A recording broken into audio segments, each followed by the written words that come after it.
Control.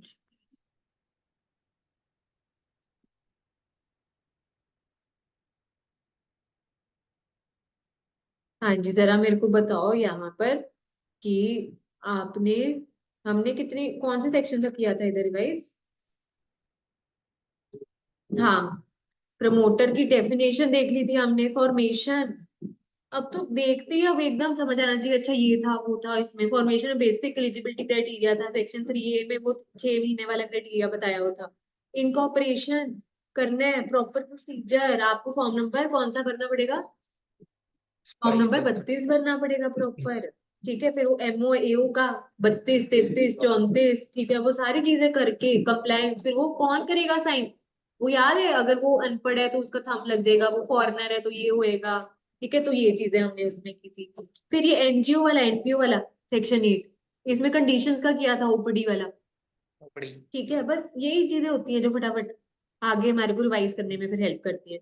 Section 9, भाई register होगी ये कंपनी, अब उसके पास सारे वो हक आ जाएंगे, कैरेक्टरिस्टिक्स फीचर जो कंपनी के पास आते हैं, जैसे सेपरेट लीगल एंटिटी वगैरह, ये सब हो गया। फिर कमेंसमेंट ऑफ बिजनेस में इसमें क्या आती है बताना जरा, नाम से पता चल जाना चाहिए क्या है इसमें। सब्सक्राइबर्स जो हैं उन्होंने पैसे एक्चुअल में पे कर दिए हैं नहीं। परमिशन अच्छा, मैंने आपको फॉर्म नंबर भी बताया था, इसको कैसे याद रखते हैं, ये 10A है और इसका फॉर्म नंबर 20A। 20। हाँ हाँ, ऐसे कर सकते हैं। फिर सेक्शन 4 और 5 हमारी जन्म पत्रियों का था। सेक्शन 4 में हमने डिटेल में किया था कि क्या क्या चीजें होती हैं, कौन कौन से क्लॉजेस होते हैं, उसके बारे में हमने किया था। ठीक है, आर्टिकल्स में इंटरनल रूल्स रेगुलेशन की बात की थी, एक वो रिट्रेंचमेंट का हमने देखा था कि अगर जो चीजें बदलनी मुश्किल हो जाए वो एक क्लॉज डाला होता है, तो वो भी बताना होता है हमारे को रजिस्ट्रार को। ठीक है जी, या तो कंपनी जब बन रही है तब ऐड कर दो, या अगर बन गई है तो बाद में ऐड कर दो, पर दोनों केस में आरओसी को बताना होगा हमारे को। बताना पड़ेगा। ठीक है। हाँ, act to override MOA AOA. ठीक है, सबसे ऊपर कौन, कंपनीज एक्ट, सबका एक्ट। मालिक कौन, कंपनीज के केस में कंपनीज एक्ट, ये किया था। फिर effect of memorandum and article, इसमें क्या था, भाई सबने पढ़ के ढंग से तभी साइन किया ना, मेंबर ने तभी साइन किया इसके ऊपर। तो जो भी वहां पर लाइबिलिटीज है मेंबर्स की, तो उनको वो काम करना पड़ेगा, they are bound to come. Same way अगर कुछ मेंबर्स को हक मिले, देखो राइट्स भी मिलते हैं ड्यूटीज भी मिलते हैं, जो अगर कुछ राइट मिले तो कंपनी को उनको प्रोवाइड करना पड़ेगा, उनको डिप्राइव नहीं कर सकते। फिर दूसरा था, मेंबर एक दूसरे के ऊपर डायरेक्ट कुछ ऐसा नहीं कर सकते, ब्लेम या केस कर सकते, कंपनी के थ्रू कर सकते। हाँ, ये यहाँ तक किया था हमने, है ना, सेक्शन 10। ठीक है जी, सेक्शन 10 तक किया था, और जरा फटाफट से आगे चले।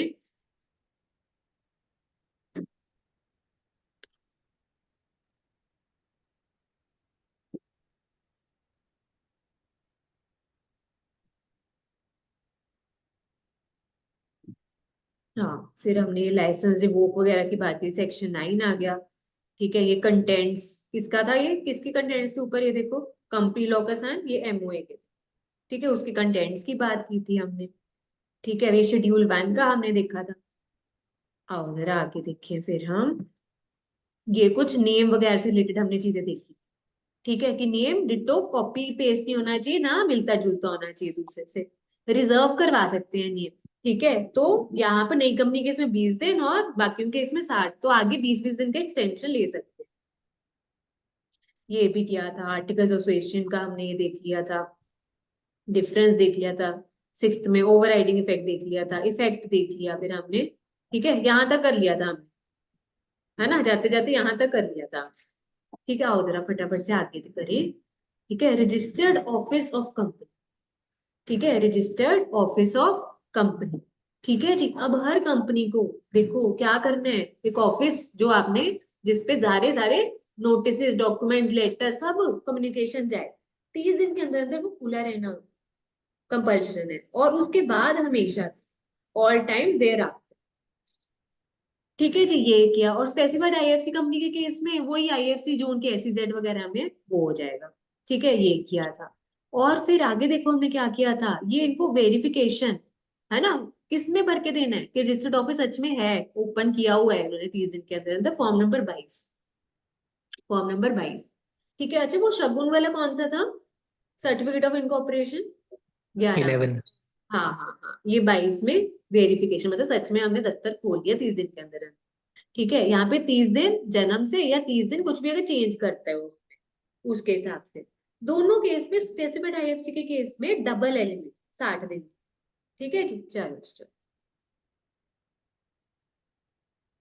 हाँ जी, फिर आगे हमने क्या किया था, जैसे हमने फॉरेन कंपनी के केस में किया था। ठीक है, यहाँ पे भी क्या है, लेबलिंग ऑफ कंपनी, कंपनी का नाम वहां पे स्टैम्प पे भी होना चाहिए। हर दफ्तर के बाहर होना चाहिए जहां जहां पे भी काम चल रहा है, नाम पता और जो भी है उसकी एक लोकल लैंग्वेज में भी होना चाहिए। ठीक है, और सब ऑफिशियल डॉक्यूमेंट्स भी छपा होना चाहिए, उसमें ज्यादा डिटेल मेंशन के, बोर्ड पे तो इतनी डिटेल नहीं हम छापते ना, डॉक्यूमेंट्स में वो लिख देते हैं लेटर हेड वगैरह पे, नेम है ना, name address number telephone fax email ID website. हाँ जी, और फिर यहाँ पे अगर कंपनी ने नेम बदला है, ठीक है, तो आपको लास्ट 2 इयर्स, पिछले 2 सालों में अगर आपने नाम नूम बदला है, तो वो पुराना नाम भी आपके नए नाम के साथ आएगा। जहां जहां पे भी पुराना नाम, मतलब नया नाम लिख लो, पुराना नाम भी आप वहां पर डालोगे। ठीक है जी, कहाँ पे, आउटसाइड एवरी ऑफिस और सब डॉक्यूमेंट्स लिखो। पिछले 2 सालों में अगर अपना कुछ चेंज किया, पुराना नाम भी साथ में है। ओपीसी के केस में वर्ड ओपीसी साथ में लग जाएंगे। और कहते हैं कि सिर्फ नाम और कहाँ पे भी प्रिंट होना चाहिए, नेगोशिएबल इंस्ट्रूमेंट। थोड़ा सा आपको याद है, मैंने बेसिक सा बताया था, नेगोशिएबल इंस्ट्रूमेंट 3 तरह के थे। नेगोशिएबल इंस्ट्रूमेंट कौन से थे, बताना जरा। कौन promissory से थे note, तीन? bills, प्रोमिसरी और bills bill of exchange, exchange, checks. Cheque. हाँ, ये 3 तरह के थे, तो कहते हैं उसके ऊपर नेम सफिशिएंट है, उनके ऊपर भी नेम डाल दो कंपनी का। ये किया था जनरल सी चीज, बस इसमें मेन पॉइंट ये वाला था। ठीक है, ये लास्ट 2 इयर्स वाला है, कि पुराना नाम भी, हाँ अगर कोई नेम चेंज किया पिछले 2 सालों में वो भी डाल। फिर आगे देखो, change in place of registered office, आपको याद है मैंने आपको करवाया था अलग अलग केसेस लेकर, है ना, change in place of registered office.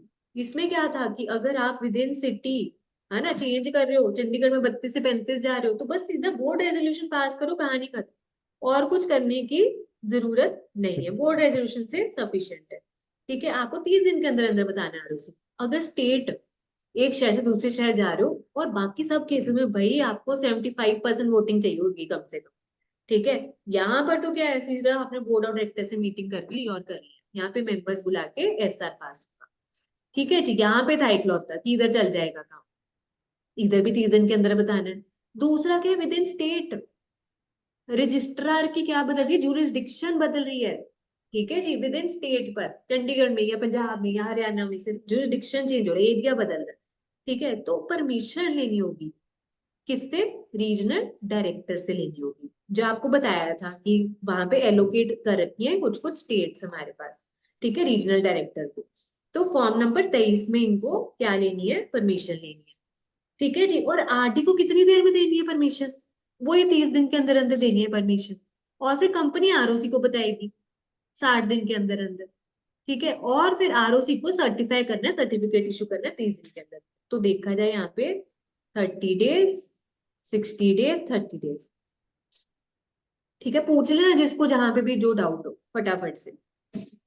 हाँ जी, और यहाँ पे हमने किया था सेक्शन 13।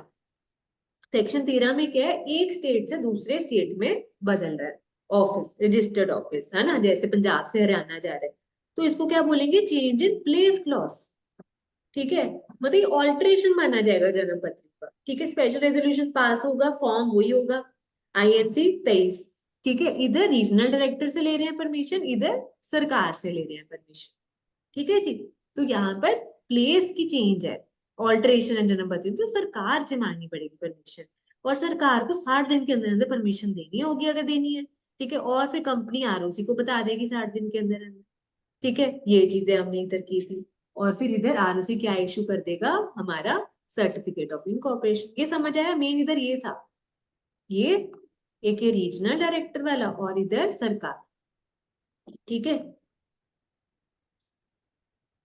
ठीक है, और जो भी पिछली क्लास में मिस प्रिंटिंग थी वो मैंने ठीक कर दी है। मैं और ये ना आज वाली क्लास के बाद मैं ये पूरे नोट्स की PDF बनाकर आपके ऐप में भी मैं कर दूंगी अपलोड। ठीक है, अगर आपको जैसे हाईलाइट करने कीवर्ड्स वगैरह, तो आप वो देख के कर सकते हो, पूरे ऐप में मैं अपलोड कर दूंगी ये वाले नोट्स आप। ठीक है जी, अब देखो, फिर ये जो चेंज होगा ना, वो जो सर्टिफिकेट इशू किया जाएगा रजिस्ट्रार के द्वारा, ठीक है, उस डेट से इफेक्टिव माना जाएगा वो चेंज। ठीक है, और अगर अच्छा रजिस्ट्रार को क्या लगे, देखो हेडिंग से ही पता चल जाता है अंदर का कंटेंट, पूरा पढ़ने की जरूरत ही नहीं होती। रजिस्ट्रार को जब लगा कि काम धंधा चल ही नहीं रहा, ठीक है जी, तो वो क्या कर सकते हैं, बंदे भेज के फिजिकली वेरीफाई करवा सकते हैं, ठीक है, या उनको शक है कि है ही नहीं रजिस्टर्ड ऑफिस, उनका नाम हटाने की वो प्रोसीडिंग्स चल सकती है, ठीक है, रिमूवल ऑफ नेम। और फिर पेनल्टी लगेगी अगर सेक्शन 12 की बातें ना सुनी, 1000 पर डे, मैक्सिमम 1 लाख। ये किया था हम, ठीक है जी। आओ जरा, हाँ जी, आ रहा है समझ में? बोलो जी बोलो। Yes ma'am. ठीक है जी। हमने ऊपर कौन सा किया था, इधर फॉर्म 23, इसके ऊपर चल रहा है हमारा कौन सा था, 22 नंबर फॉर्म, ठीक है, कि ऑफिस है 22 नंबर में बताना है, ठीक है। उसके बाद ऑफिस चेंज कर रहे हो, ये देखो इधर, ऑफिस चेंज कर रहे हो तो 23 नंबर में परमिशन लेनी, 22 23। आगे चलो जरा, ऑल्टरेशन ऑफ मेमोरेंडम पे, ठीक है। तो यहाँ पर देखा जाए, दो जन्म पत्रियां, एक तो दो में हम देख रहे हैं, मतलब समझ रहे हैं कि क्या क्या है, बाकी दो में देख रहे हैं कि उसमें चेंजेस कैसे करने हैं। ठीक है जी, आगे देखो, 24 और 25 आ गए इधर फॉर्म। ये फर्क होता है अलग कलर के हाइलाइटर से हाईलाइट करने का, एकदम पता चल जाता है आपको कि अच्छा ये फॉर्म नंबर है, येलो वाले कीवर्ड्स हैं, ग्रीन वाले न्यूमेरिक लिमिट्स हैं।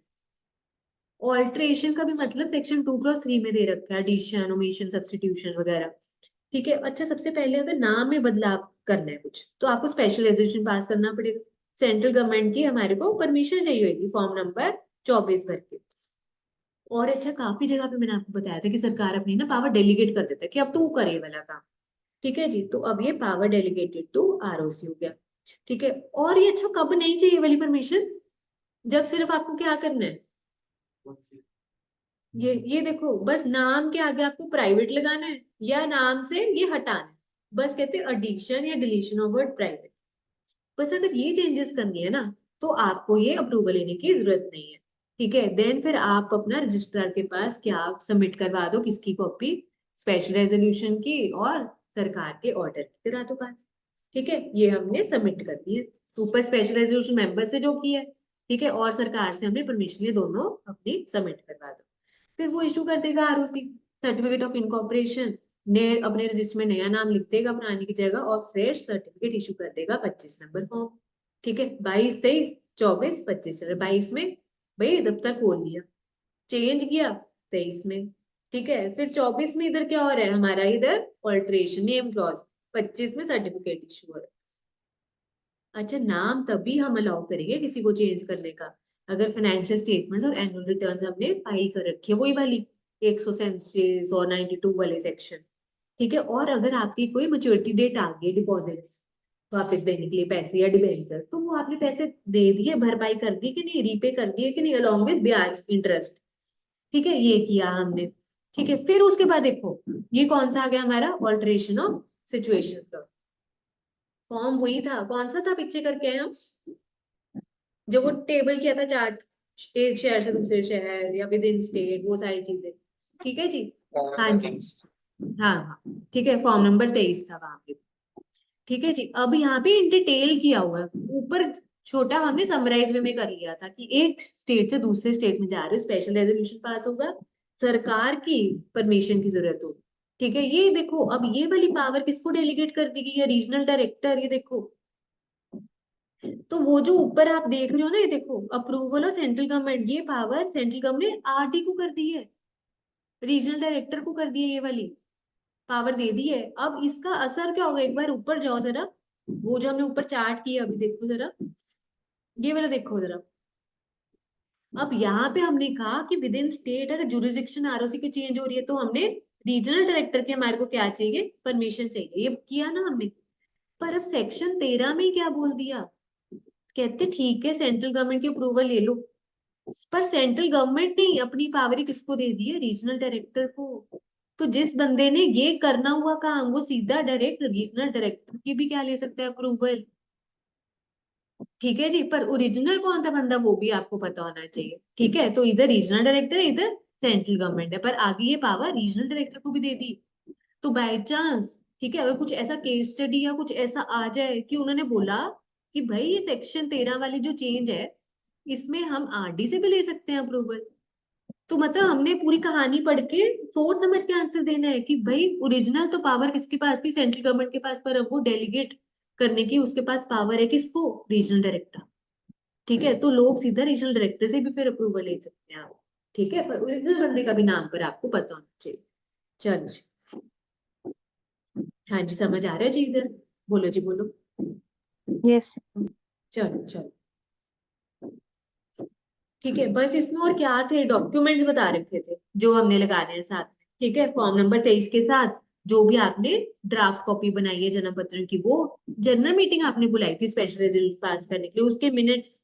ठीक है, और वोटों की डिटेल, कितने फेवर में कितने अगेंस्ट में। ठीक है, और ऑथराइजेशन लेटर, है ना, कि आप किसको ऑथराइज कर रहे हो ये करने के लिए, है ना। बोर्ड रेजोल्यूशन पास हुआ उसके लिए, या पावर ऑफ अटर्नी दिया आपने कि कौन कर रहा है कंपनी के बिहाफ पे ये वाली चीजें। ठीक है, ये जो आप बात कर रहे हो प्लेस चेंज की, ठीक है, situation change, registered office change from one state to another, कौन करे ये सारे काम कंपनी के बिहाफ पे? कुछ बोर्ड रेजोल्यूशन कॉपी लगा दो, या पावर ऑफ अटर्नी है वो, या इसी को और क्या बोल देते हैं, वकालतनामा। ठीक है, ये वो डॉक्यूमेंट होता है, लेटर होता है, जो जैसे कोर्ट वगैरह को सबमिट किया जाता है, जिसमें ऑथराइज किया होता है बंदे को, है ना। जैसे ये ना, जो वकील होते हैं ना, लॉयर्स होते हैं, ठीक है, ये सबमिट करते हैं वकालतनामा कोर्ट में, कि हमारे ये क्लाइंट ने, है ना, हमारे को ऑथराइज किया हुआ कि हम उनका केस लड़े, या ये उनके बिहाफ पे काम करें, वकालतनामा भी बोल देते हैं। ऑथराइजेशन, है ना, दूसरे को ऑथराइज करें, पावर दे रहे हैं कि वो हमारे बिहाफ पे कर सकते हैं, इसको वकालतनामा भी बोल देते हैं। ठीक है, list of creditors, debenture holders. ठीक है, फिर अच्छा, आपने ये सारी चीजें और किसको दी हैं, उसका भी आपको प्रूफ सबमिट करना पड़ेगा, किसको, रजिस्ट्रार को दिया है या नहीं ये सारी चीजें। ठीक है, चीफ सेक्रेटरी को दिए या नहीं उस स्टेट की, ये चीजें भी आपको साथ में भेजनी है। अगर जनरल देखा जाए, एक तो जन्म पत्र ही हो गया, फिर वो जनरल मीटिंग आपने बुलाई हुई थी, इसकी स्पेशल रेजोल्यूशन पास हुआ था, तो वो मीटिंग के जो भी मिनट्स होते हैं डिटेल में, है ना, वो वाला हो गया, और वोट्स की डिटेल होगी है। फिर भाई क्रेडिटर्स, डिबेंचर होल्डर जिनकी देनदारी बनती है हमारे को, उनकी लिस्ट बता दो कौन कौन है वो। ठीक है, और ये सारा आपने रजिस्ट्रार को, चीफ सेक्रेटरी को दिया या नहीं दिया, उसकी एक्नॉलेजमेंट कॉपी हमारे को सबमिट कर दो। ठीक है, आओ जरा आगे और देखिए। ठीक है, और इसमें क्या आता है डिटेल में, सेक्शन 13 वाले में, ऑल्टरेशन ऑफ सिचुएशन क्लॉज में कहते हैं ये आपने, ठीक है, ये आपने सारे डॉक्यूमेंट्स लगा दिए, सरकार की एप्लीकेशन नंबर 23 के साथ डॉक्यूमेंट्स आपने ये लगा दिए। देखो ये सारे हम डॉक्यूमेंट्स की बात कर रहे थे। अब ये आप क्या करना चाह रहे हो, चेंजेस करना चाह रहे हो रजिस्टर्ड ऑफिस में, कि आप छाप भी दो अखबारों में फॉर्म नंबर 26 के हिसाब से। ठीक है, 30 दिन के अंदर अंदर। ठीक है जी, एक लोकल लैंग्वेज में और एक इंग्लिश लैंग्वेज में। अब एक बार ऊपर आओ जरा, ये देखो 22 कौन सा था फॉर्म, कि रजिस्टर्ड ऑफिस खोला है हमने। ठीक है जी, और 23 कौन सा था, हमने चेंज किया। हाँ हाँ हाँ, ठीक है, 22 था कि हमने खोला है। ठीक है, 23 हमने वो चेंज किया। ठीक है जी, और 24 क्या था, नेम में चेंज। ठीक है, 25 में नया नेम वाला सर्टिफिकेट ऑफ इनकॉर्पोरेशन आ जाता है। ठीक है जी, अब कौन से यहाँ पर 26 नंबर आ रहा है। हाँ, 26 नंबर में एडवर्टीजमेंट अखबार में छपवा रहे हैं कि हम क्या करने लगे हैं, जगह बदल रहे हैं। ठीक है, तो वो भी आपने अखबार में निकलवा देना है। अच्छा, ये ना कई बार अखबार में निकलवाने वाली कई बार होती है। अच्छा, जैसे ना हम कई बार, एक बार पंचकूला उधर डिपार्टमेंट में गए थे, कोई काम था, वो कहते कि अगर आपको ना, अच्छा सच क्या था, मेरे ना ब्रदर के स्कूल में मेरी मदर का नेम कुछ था, अलग लिखा होता है, जो भी था चेंज है, वो कहते हैं आप ना अखबार में पहले निकलवा दो कि ये नेम है ऐसे करके, तो कुछ ऐसे होती है। तो सरकार को लगता है कि अगर आप अखबार में निकलवा दोगे ना, तो वो सच में चीज, आप सच बोल रहे हो एक तरह से, एक वो तसल्ली हो जाती है कि आप अखबार में निकलवा दो वाली। तो ऐसे इसमें भी रिक्वायरमेंट है कि अगर आप जगह बदल रहे हो, तो आप पहले अखबार में निकलवा दो। तो यहाँ पे वही लिखा है ना, ये देखो, company not more than 30 days before date of filing of application. Application file करने से पहले वो कहते हैं अखबार में निकलवाओ आप, और फिर उसकी कॉपी लगाओगे साथ में। ठीक है जी, तो 26 नंबर फॉर्म में आप उसमें अखबार में उस फॉर्मेट में आप एडवर्टाइज करा दो। और सरकार को जब सहमति हो जाएगी कि जिन लोगों को आपकी देनदारी थी उन्होंने कंसेंट कर दिया है, ठीक है, या कंसेंट दे दी, सहमति दे दी, या आपके पास क्या पड़ा है, कुछ पैसा पड़े, एसेट पड़े हैं, उसकी भरपाई मतलब डिस्चार्ज करने के लिए, लाइबिलिटीज वो वापस मोड़ने के लिए, है ना, कुछ प्रोविजन आपने रखे हुए, पैसे रखे हुए, या आपने कुछ सिक्योरिटी प्रोवाइड कर, कि अगर पे ना कर पाए कि वो दे देंगे उसके बाद, ये चीज था। और सरकार को 60 दिन के अंदर अंदर क्या करनी है, फैसला लेना पड़ेगा कि भाई आपने परमिशन देनी है नहीं देनी। परमिशन मिल जाएगी तो वो कॉपी ऑर्डर की, ठीक है, जो फॉर्म नंबर 28, ठीक है, विद इन 30 days आपको रजिस्ट्रार को सबमिट कर। ठीक है जी, समझ आया इधर आपको? बोलो जी बोलो। ठीक है, तो ये थोड़ा सा यस लंबा मैम। प्रोसीजर था सिचुएशन वाला। फॉर्म नंबर 23 के साथ आपको कुछ डॉक्यूमेंट्स लगाने होंगे। ठीक है, और कहते हैं अखबार में भी निकलवा दो। और सरकार को अगर संतुष्टि होगी कि जिन लोगों की देनदारी उन्होंने कंसेंट दे दी है, सहमति दे दी है, आपने पैसे रखे हैं, प्रोविजन रखी है, सिक्योरिटी रखी है, तो वो हो जाएगा। ठीक है, और सरकार फिर 60 दिनों के अंदर अंदर क्या कर देगी, आपको अपना फैसला सुना देगी। फिर आपको वो ऑर्डर 30 दिन के अंदर अंदर अपना आगे रजिस्ट्रार को सबमिट करना है। ठीक है, जिस स्टेट में आप जा रहे हो, शिफ्ट कर रहे हो, वहां वाले रजिस्ट्रार को आपको सबमिट करना है। ठीक है जी, आओ सर। पता है कि जितनी बार रिवाइज करते जाओगे चीजें उतनी सिंपल और इजी बनती जाएंगी। ठीक है, फिर fresh certificate of incorporation issue हो जाएगा। फिर आगे देखो, ऑब्जेक्ट क्लॉज में अगर चेंज करना है, क्या कंडीशन है ऑब्जेक्ट क्लॉज में चेंज करने के लिए। ठीक है, अगर आपने पब्लिक से पैसा इकट्ठा किया है इनविटेशन भेज के, मतलब उसको क्या बोलते हैं, प्रोस्पेक्टस। वही वाला चैप्टर एक रहता है हमारा, प्रोस्पेक्टस और एक शेयर कैपिटल। ठीक है, वो दो चैप्टर्स रहते हैं हमारे, और तो नहीं कोई रहता कंपनीज एक्ट का, दो रहते हैं। हाँ हाँ, एक वो ऑडिटर वाला है, शेयर कैपिटल वाले दो हैं रिलेटेड, प्रोस्पेक्टस शेयर कैपिटल, एक ऑडिटर वाले। ठीक है, फिर अच्छा कहते हैं जिस पर्पस के लिए आपने पैसे लिए थे, लोगों से इकट्ठे किए थे, ठीक है, अब आप क्या करना चाह रहे हो, वो बदलना चाह रहे हो। ठीक है, अब देखो, आपने ना पब्लिक से पैसे तो इकट्ठे कर लिए, कुछ हिस्सा तो चलो यूज कर लिया उस पर्पस के लिए, जैसे आपने कहा कि चलो मैंने पढ़ाने के लिए या जो भी बिजनेस खोलने के लिए करना है। कुछ पैसा क्या रह गया, अभी भी अनयूटिलाइज रह गया, अभी भी बचे रह गए उसमें से पैसे। पर अब आप क्या करना चाह रहे हो, ऑब्जेक्ट चेंज करना चाह रहे हो। आपने लिया था पैसा कि आपने अपना क्या करना है, बुटीक खोलना है, कुछ खोलना है, ठीक है, कुछ भी करना है, अब पैसे बचे रह गए। अगर आपको ऑब्जेक्ट चेंज करना है तो आपको क्या करना पड़ेगा, स्पेशल रेजोल्यूशन पास करना पड़ेगा। वो भी किसके थ्रू, देखो ये ना इन डिटेल वो मीटिंग्स वोटिंग वाले चैप्टर में हम पढ़ेंगे। Special resolution through postal ballot. Postal ballot का क्या मतलब हुआ, पता है आपको? क्या क्या होता है पोस्टल बैलेट का मतलब? ये एक तरीका है वोट करने का, है ना, बाय पोस्ट या बाय इलेक्ट्रॉनिक मोड, एक तरीका है वोटिंग डालने का। ठीक है, इन डिटेल अलग से चैप्टर है हमारा, जिसमें बताया होता है शेयर होल्डर्स कैसे कैसे वोटिंग कर सकते हैं। ठीक है, एक होता है बाय रेज ऑफ हैंड्स, हाथ खड़ा करके हो गया, एक हो गया इलेक्ट्रॉनिक मोड, एक हो गया बाय पोस्ट हो गया।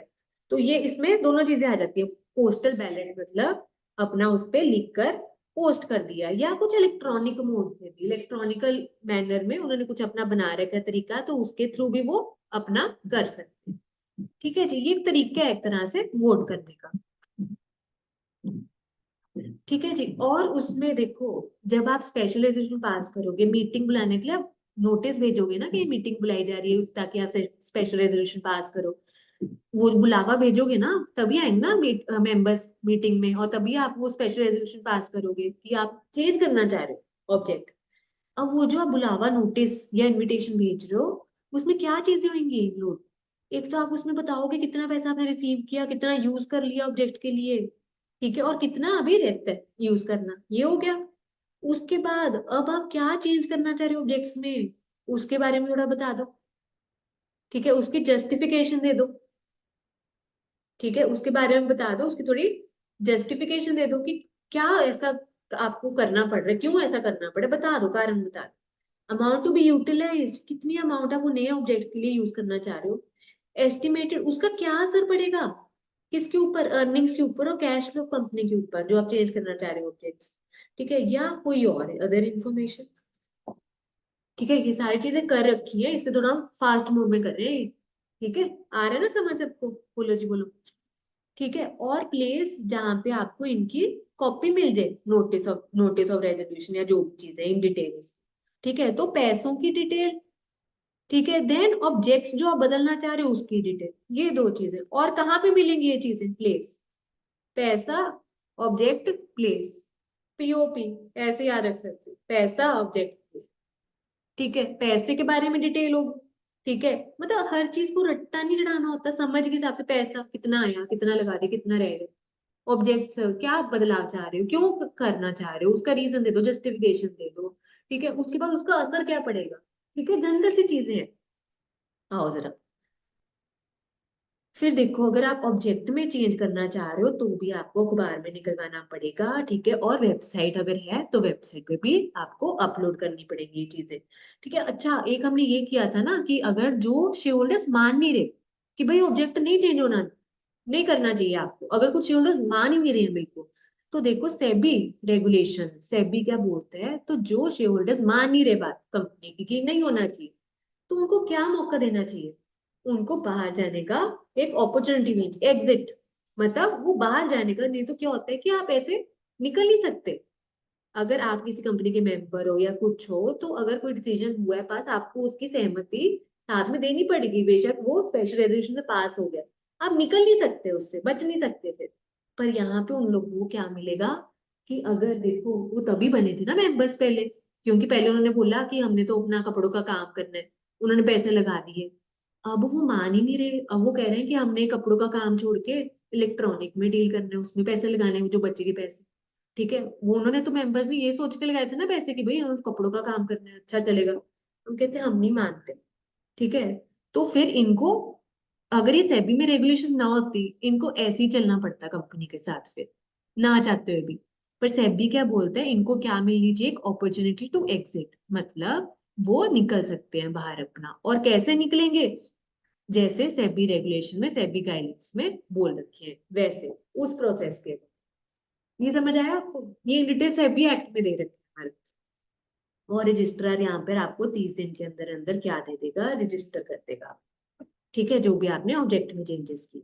और फिर लास्ट में इधर क्या था, ऑल्टरेशन ऑफ लायबिलिटी, ठीक है। अगर कोई कंपनी ऐसी है, कौन सी, जैसे कंपनी लिमिटेड बाय गारंटी है और शेयर कैपिटल नहीं है, ठीक है जी, तो वैसे मेंबर्स को ही राइट होता है प्रॉफिट्स में, हक का, है ना। मेंबर्स पैसे लगाते हैं, उनको बदले में डिविडेंड मिलता है, प्रॉफिट का हिस्सा मिलता है। अगर ये राइट आप किसी और को दे रहे हो तो वो वॉइड मानना चाहिए, तो वो चीज फिर वॉइड मानना चाहिए, ठीक है। हाँ जी, ये समझ आया कि नहीं, बोलो जी बोलो बच्चों। Yes, ma'am. तो देखा जाए ना, यहाँ पर 4 सेक्शन है हमारे, अगर जो बड़े हैं और जिसमें काफी डिटेल में चीजें बता रखी है। तो एमओए के बारे में जहां पर दे रखा है डिटेल में, ठीक है। एंड देन इनकी चेंजेस कैसे करने हैं, ऑल्टरेशन, ठीक है जी। कौन कौन से सेक्शन है ये बताना जरा, बोलो जी बोलो।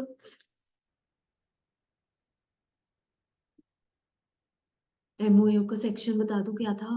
सेक्शन 4 and 5, 4 और 5, ऑल्टरेशन का।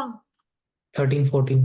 हाँ, ठीक है, 4 और 5, 13 और 14 में ऑल्टरेशन है। ये चारों में इन डिटेल ज्यादा चीजें बता रखी है, बाकी तो छुटपुटी है हमारे सेक्शन, ठीक है जी। आओ जरा आगे देखें, फिर ये हमारा हो गया ऑल्टरेशन ऑफ मेमोरेंडम, ठीक है। ऑल्टरेशन ऑफ आर्टिकल्स में कैसे करेंगे भाई, वो एक्ट के अकॉर्डिंग और एमओए के अकॉर्डिंग होना चाहिए, इसके ऊपर 2 लोग हैं, ठीक है जी। और फिर जो भी काम करना है स्पेशल रेजोल्यूशन पास के करना होगा, ठीक है। एक्ट और एमओए की बात सुनिए, स्पेशल रेजोल्यूशन पास करके करना होगा। फिर आगे देखो यहाँ पे क्या बोले, conversion of public company to private company या वाइस वर्सा। वो प्राइवेट कंपनी का सेक्शन क्या था, 68, सेक्शन 2 तो क्लॉज, हाँ हाँ 68, जिसमें हमने कहा था 200 मेंबर होने चाहिए, जॉइंट होल्डर्स को एक मानना जाएगा, वो सारी चीजें है ना। तो कुछ रिस्ट्रिक्शन लिमिटेशंस थी, ठीक है। तो अगर आप कन्वर्ट कर रहे हो तो आपको ऑल्टरेशन करनी पड़ेगी आर्टिकल्स, है ना। तो अकॉर्डिंगली आपको वो, अगर आप प्राइवेट में बदल रहे हो तो आप वो रिस्ट्रिक्शन लिमिटेशन ऐड करोगे उसमें, पब्लिक में कर रहे हो तो वो आप हटा दोगे वो चीजें, ठीक है। तो स्पेशल रेजोल्यूशन पास करोगे आप, ठीक है। रीजनल डायरेक्टर को एप्लीकेशन जाएगी RD1 में 60 दिन के अंदर अंदर, और उसमें कौन से डॉक्यूमेंट लगाओगे, ठीक है। ये सिमिलर डॉक्यूमेंट्स जो आपने कब लगाए थे, ये बताना जरा, ये वाले पॉइंट्स कहाँ किए थे हमने, कौन से वाले टॉपिक में। सिचुएशन क्लॉज में। हाँ, सिचुएशन, जब चेंज ऑफ प्लेस की बात कर रहे थे, जो सबसे बड़ा था चेंजेस का, है ना, कि एप्लीकेशन दो, है ना, फिर उसके साथ डॉक्यूमेंट लगाओ, है ना। फिर डॉक्यूमेंट में इन डिटेल हमने बताया था कि वो, जिसमें वकालतनामा भी हमने किया था, वो वाला, उसके बाद एडवर्टीज कराओ, है ना, वो सारी चीजें। तो यहाँ पे भी वही बोल रहे हैं, ये जन्म पत्रियों की कॉपी, ठीक है, जनरल मीटिंग जहां पर स्पेशल रीजन पास हो उसकी मिनट्स, वोट्स की डिटेल, और वही पावर ऑफ अटर्नी, ठीक है, dated not early than 30 days authorising to file application, उसमें ऑथराइज किया होना चाहिए कि बंदा कर सकता है, ठीक है। डिक्लेरेशन बाय की मैनेजरियल पर्सन, एक ये था एक्स्ट्रा यहाँ पे, की मैनेजरियल पर्सन, वही जो की इंपॉर्टेंट लोग कंपनी के, ठीक है, जो कंपनी अकाउंट्स में किया था कि वो क्या करते हैं, कंपनी एक्ट की उन्होंने कंप्लायंस कर रखी है। फिर आगे देखो इधर क्या किया, यहाँ पर filing of alteration with registrar, ठीक है, कॉपी सरकार के ऑर्डर की, ठीक है जी, और जो भी आपकी ऑल्टर्ड आर्टिकल्स की कॉपी है वो रजिस्ट्रार को फाइल कर दो, कितने दिन के अंदर, 15 दिन के अंदर, फॉर्म नंबर 27, ठीक है, फॉर्म नंबर 27 में अपना कर दो जी।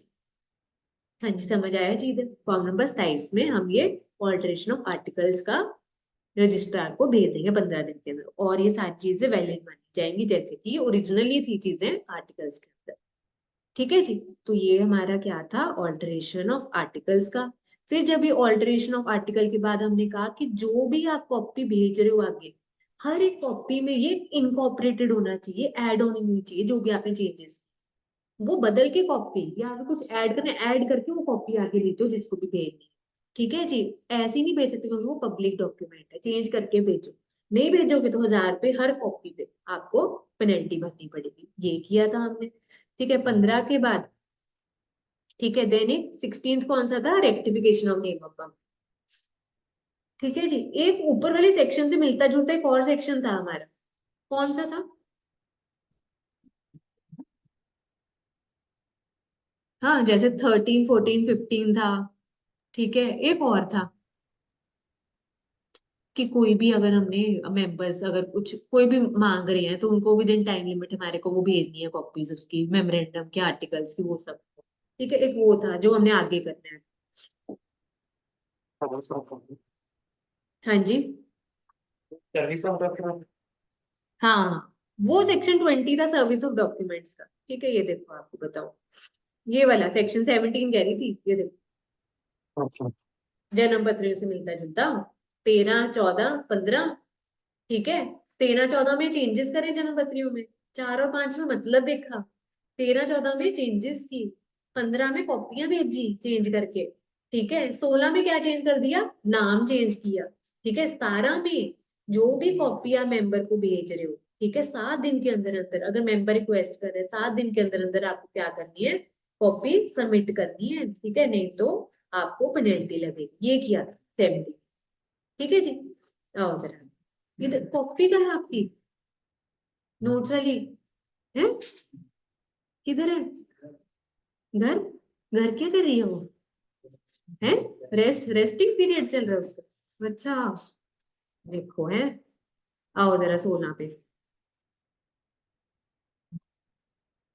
ठीक है। 16 में क्या चेंज करें, ऑल्टर करें, रेक्टिफिकेशन ऑफ नेम, अच्छा, इसमें आपको याद है ना, कि सरकार को अगर लगा कि सेम है नाम, डिट्टो सेम यार, मिलता जुलता है, या दूसरा बंदा कौन था यहाँ पर जिसका नाम यूज हुआ है, रजिस्टर्ड ट्रेडमार्क, जिसने अपना नाम ट्रेडमार्क कराया, रजिस्टर कराया हुआ है, उसका ओनर प्रोप्राइटर, ठीक है। तो अगर सरकार को लग रहा है, ठीक है, या वो मालिक को लग रहा है जिसने अपना ट्रेडमार्क करवा रखा है, ठीक है जी, तो सरकार आपको, कंपनी को डायरेक्शन देगा कि 3 महीने के अंदर अंदर क्या कर दो, नाम बदल दो, ठीक है। पर इस केस में एक और टाइम लिमिट थी कि ये जो रजिस्टर्ड ट्रेडमार्क के प्रोप्राइटर है, ओनर है, उनको 3 साल का टाइम पीरियड मिले एप्लीकेशन फाइल करने का, सरकार, ठीक है जी। और यहाँ पे भी सरकार की पावर रीजनल डायरेक्टर को क्या दे रखी है, आगे सौंप रखी है, ये किया था हमने, ठीक है जी। और देखो आगे फिर ये कहते हैं रजिस्ट्रार को क्या सबमिट करनी है, नोटिस कि हम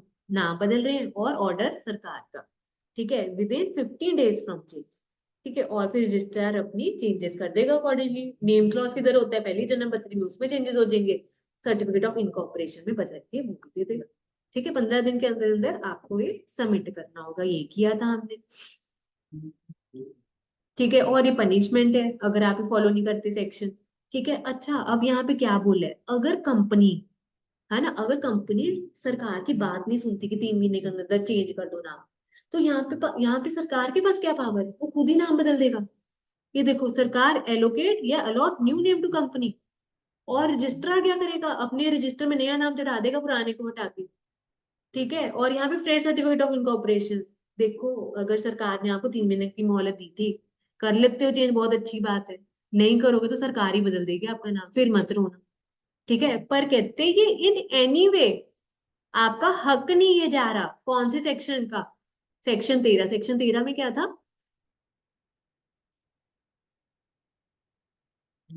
सिर्फ प्लेस क्लॉज थोड़ी ना था। हाँ, alteration of payment. Alteration of memorandum में वो कंपनी लॉ का बेटा, कंपनी लॉ का सन, वो सारी चीजें कंटेंट्स, और अब उसमें बदलाव। ठीक है जी, उसमें 13 का एक पार्ट था सिचुएशन क्लॉज, वो जो मैंने चार्ट में लिखवाया था, इसलिए आपको वो याद है, पर उसमें और भी चीजें थी। ठीक है जी। तो यहाँ पर कहते हैं, आप अगर एक बार सरकार ने बदल दिया आपका नाम जोर जबरदस्ती से, क्योंकि आपको मोहलत दिया, आपने बदला नहीं, आप कोई बात नहीं, आप सेक्शन 13 के अकॉर्डिंग आप बदल लो नाम, फिर कोई दिक्कत नहीं, आपका वो वाला हक नहीं जा रहा। पर ये सेक्शन कंप्लायंस के लिए अगर आप नहीं बदलोगे 3 महीने के अंदर, सरकार ने बदल देना आपका। ठीक है जी, ये था, ये हमने कर लिया। ठीक है, तो 13, 14, 15, 16, 17 ये चेंजेस वाले थे सेक्शन। 13, 14 जन्म पत्रियां, 15 भाई चेंज करके कॉपियां भेजो, 16 में नाम भी चेंज, 17 में जो भी कॉपियां मेंबर मांग रहे 7 दिन के अंदर अंदर भेज दो। ठीक है जी, फिर हमारा थर्ड पार्ट शुरू हुआ इधर। कौन सा थर्ड पार्ट? मिसलेनियस सेक्शन शुरू हुआ था इधर। ठीक है, मिसलेनियस में क्या था? Conversion of company from one class to another. ठीक है, प्राइवेट से पब्लिक, पब्लिक से प्राइवेट, या conversion of companies already registered. ठीक है जी, तो इसमें कैसे करेंगे? क्या किस चीज में बदलाव होगा? ऑल्टरेशन ऑफ जन्म पत्रियों, जो ऊपर करके आए हैं हम सारी चीजें, कंपनी लॉ का बेटा, जो भी अगर उसमें चेंजेस है तो एमओ में चेंजेस होगा, कुछ इंटरनल रूल्स रेगुलेशन में हुआ है ना, या हमने वो किया था प्राइवेट टू पब्लिक में लिमिटेड वो रिस्ट्रिक्शंस ऐड करनी हटानी है, वो आर्टिकल्स में होगा चेंज। तो चैप्टर 2 की कंप्लायंस होगी। ठीक है, चैप्टर 2 की कंप्लायंस होगी इस केस में, ऑल्टरेशन ऑफ एमओ एओ में। ठीक है, और एप्लीकेशन किसको और दी जाएगी? यहाँ पे रजिस्ट्रार को दी जाएगी चेंज करने की। ठीक है, और फिर वहां पर वो क्या करेगा? रजिस्ट्रार को सही लगा, पुरानी रजिस्ट्रेशन बंद हो जाएगी जो चल रही थी, नए डॉक्यूमेंट्स एक्सेप्ट करके फ्रेश सर्टिफिकेट या बर्थ सर्टिफिकेट आपको इशू कर देगा। ठीक है, अच्छा, इसका असर कुछ उस पे पड़ेगा जो काम पहले चल रहे थे, जो जिम्मेदारियां लाइबिलिटीज पहले थी?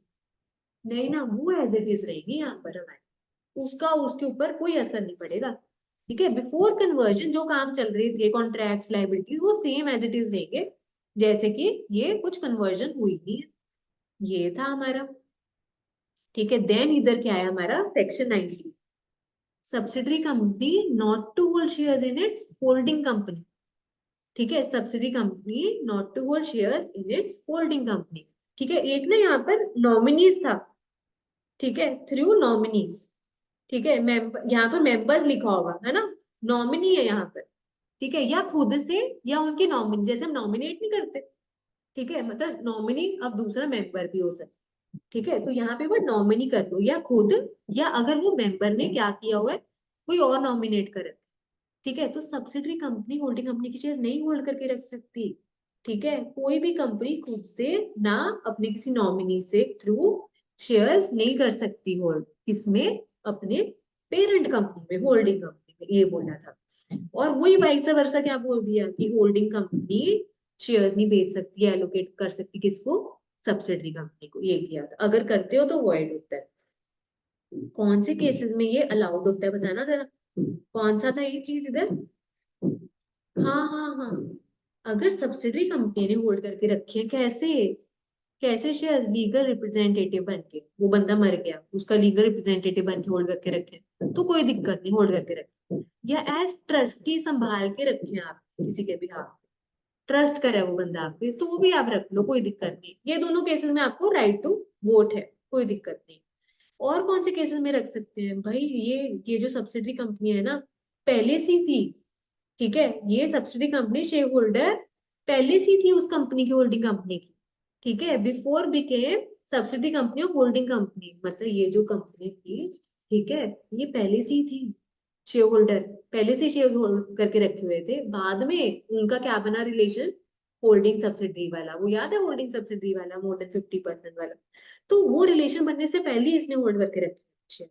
ठीक है, और जब ये एक्ट बना तब करके रखे हुए थे होल्ड।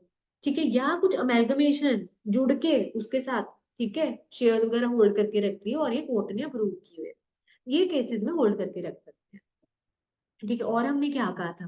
कहते ये तो बात है, हमने किसकी की? सब्सिडी कंपनी कोई भी शेयर्स नहीं होल्ड करके रखी होल्डिंग कंपनी। अच्छा, अगर शेयर्स नहीं होल्ड करेगी ना, फिर राइट टू वोट होगा। तभी तो हमने बोला ना कि ये दो लोगों को तो राइट टू वोट हमारा होगा इधर। ठीक है, लीगल रिप्रेजेंटेटिव और ट्रस्टी, ठीक है, इनको राइट टू वोट होगा हमारा। चलो जी आगे चले। और अच्छा एक बार बताओ, अगर किसी कंपनी में शेयर्स है तो वर्ड शेयर्स नहीं यूज करते, ठीक है, फिर हम क्या यूज करते हैं, इंटरेस्ट, इंटरेस्ट ऑफ मेंबर। ठीक है, उनका किस में है फायदा, हम पहले तो बात करते हैं शेयर्स में, अब हम बात करेंगे जैसे इंटरेस्ट। हाँ जी बच्चों, समझ आ रहा है ये मिसलेनियस सेक्शंस? बोलो जी बोलो, बोलो बच्चों। ठीक है, अच्छा, किसी का कोई डाउट है पूछ सकते हो साथ साथ, ठीक है। चलो, फिर हमारी बिल्कुल ये छुटपुट से मतलब मिसलेनियस सेक्शन और कौन से रह गए थे, हमारा सेक्शन 20, ऑलमोस्ट हर चैप्टर में इसके बारे में बता रखा होता है कि कैसे भेजोगे डॉक्यूमेंट्स एज पर सेक्शन 20। ठीक है, सर्विस ऑफ डॉक्यूमेंट्स और किसी कंपनी या ऑफिसर के ऊपर, ठीक है, अगर आपको ये सर्विस ऑन का क्या मतलब है, मतलब इनको भेजना, मतलब इधर कंपनी या उसके ऑफिसर को भेजना। कैसे भेजा जाएगा इनको, इनके रजिस्टर्ड ऑफिस पे भेजा जाएगा, पर वहां तक कैसे पहुंचाया जाएगा, registered post, speed post, courier, या वहां जाके छोड़ दिया जाएगा, या कोई और मोड से। ठीक है, डिफरेंस कहाँ पे था, इधर था। ये दूसरी तरफ कहते कि अगर हमने इनको भेजना है, किसको, रजिस्ट्रार को या मेंबर्स को भेजना है, ठीक है, तो वही सेम मोड थे, पर साथ में इधर नॉर्मल ऑर्डिनरी पोस्ट भी आ गई। ये था फर्क इधर सर्विस ऑफ डॉक्यूमेंट्स में।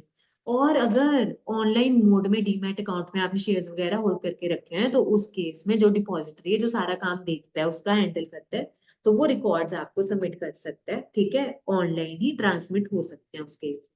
ठीक है, और कहते हैं अगर एक्ट कह रहा है कि आपको उसी मोड से भेजने हैं डॉक्यूमेंट रजिस्ट्रार को, तो आप उसी मोड से भेजोगे। अगर मेंबर आपको रिक्वेस्ट करे कि मुझे इसी मोड से भेजो, तो वो फीस दे देगा, आप अकॉर्डिंगली उसी मोड से भेज देना। ठीक है जी, ये है चीज हमारी। और इधर क्या एग्जेम्पशन थी, निधि कंपनी को ना कुछ एग्जेम्पशन थी।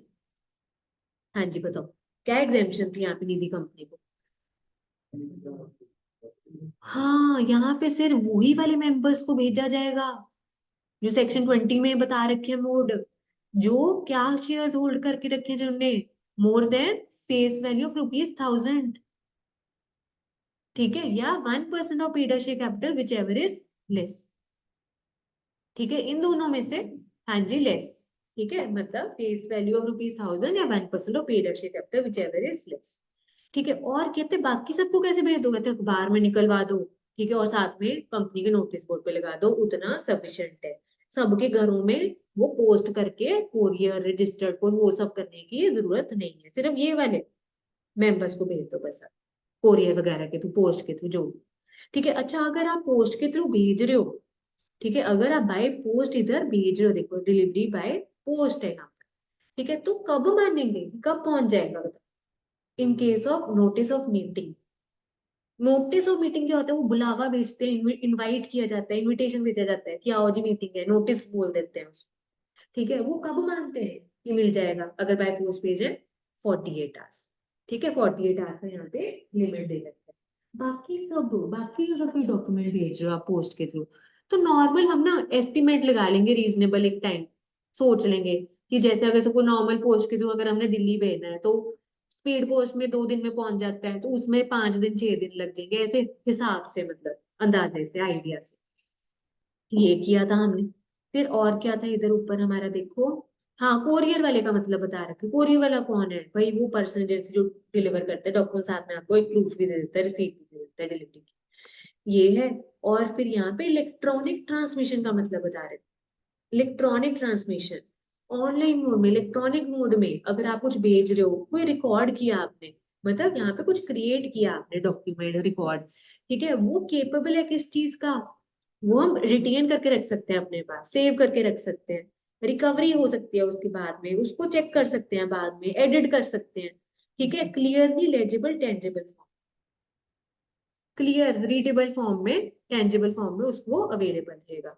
ठीक है, और कैसे वो कर सकते हैं, कौन से इलेक्ट्रॉनिक मोड होते हैं, फैक्स, मेल, या और कोई मोड हो गया, या पोस्ट कर दो कहाँ पे, ठीक है, पोस्ट कर दो उनके पोर्टल वगैरह पे, ठीक है, लास्ट में जैसे कोई पोर्टल होता है, वेबसाइट होता है, ठीक है, जैसे हम ऑनलाइन मोड में ही उनके पोर्टल पे वो डॉक्यूमेंट्स डाल देते हैं, ऐड कर देते हैं, तो ये वो वाला काम कि पोर्टल पे ही पोस्ट कर दिया, डाल दिए डॉक्यूमेंट, ठीक है, ये था। देन 21 नंबर में क्या है, जो भी डॉक्यूमेंट्स वगैरह है, ठीक है, कौन ऑथेंटिकेट करेगा, कब वैलिड माने जाएंगे, जब वो कौन साइन कर रहा होगा, केएमपी या बोर्ड के द्वारा ऑथराइज किया होगा, ठीक है, केएमपी या बोर्ड ऑथराइज्ड पर्सन, ये वाला किया था। हाँ जी, और देखो आगे लास्ट मेरा क्या है इधर, execution of bill of exchange, याद है नेगोशिएबल इंस्ट्रूमेंट का थोड़ा सा हमने किया था इधर, हाँ जी, याद है कि नहीं, इधर बोलो जी बोलो। हाँ, ये लास्ट सेक्शन याद है सबको, बोलो बोलो बच्चों। जैसे बिल्स ऑफ एक्सचेंज था। हाँ, ये देखो 3 तरह के थे ना मीन हमारे, आपको नेगोशिएबल इंस्ट्रूमेंट का थोड़ा सा बेसिक बताया था, promissory note, bill of exchange, cheque, है ना, ये 3 मेन नेगोशिएबल इंस्ट्रूमेंट्स होते हैं। कहते हैं कंपनी के बिहाफ पे कौन कर सकता है इसको, जो भी पर्सन ऑथराइज्ड होगा, ठीक है, ये किया था। और यहाँ पर क्या लिखा हुआ था, कहते हैं उसको ऑथेंटिकेट या ऑथराइज कौन करेगा वो डॉक्यूमेंट्स को, कहते हैं अगर कॉमन सील या स्टैम्प है, ठीक है, तो आप क्या कर सकते हो, किसी भी बंदे को इन रिटर्न आप ऑथराइज कर सकते हो, ठीक है, कि वो डॉक्यूमेंट्स एग्जीक्यूट कहाँ पे करे, ठीक है, मतलब वो प्रोसेसिंग कहाँ पे होगी, उस कहाँ पे एग्जीक्यूट होंगे, चाहे इंडिया में चाहे आउटसाइड। अगर कॉमन सील नहीं है तो कौन करेगा ऑथराइज डॉक्यूमेंट्स को, फाइनल वैलिड कब माना जाएगा, ठीक है, 2 डायरेक्टर्स कर दें इसको ऑथेंटिकेट, या अगर सीएस भी है तो साथ में एक डायरेक्टर एक CS।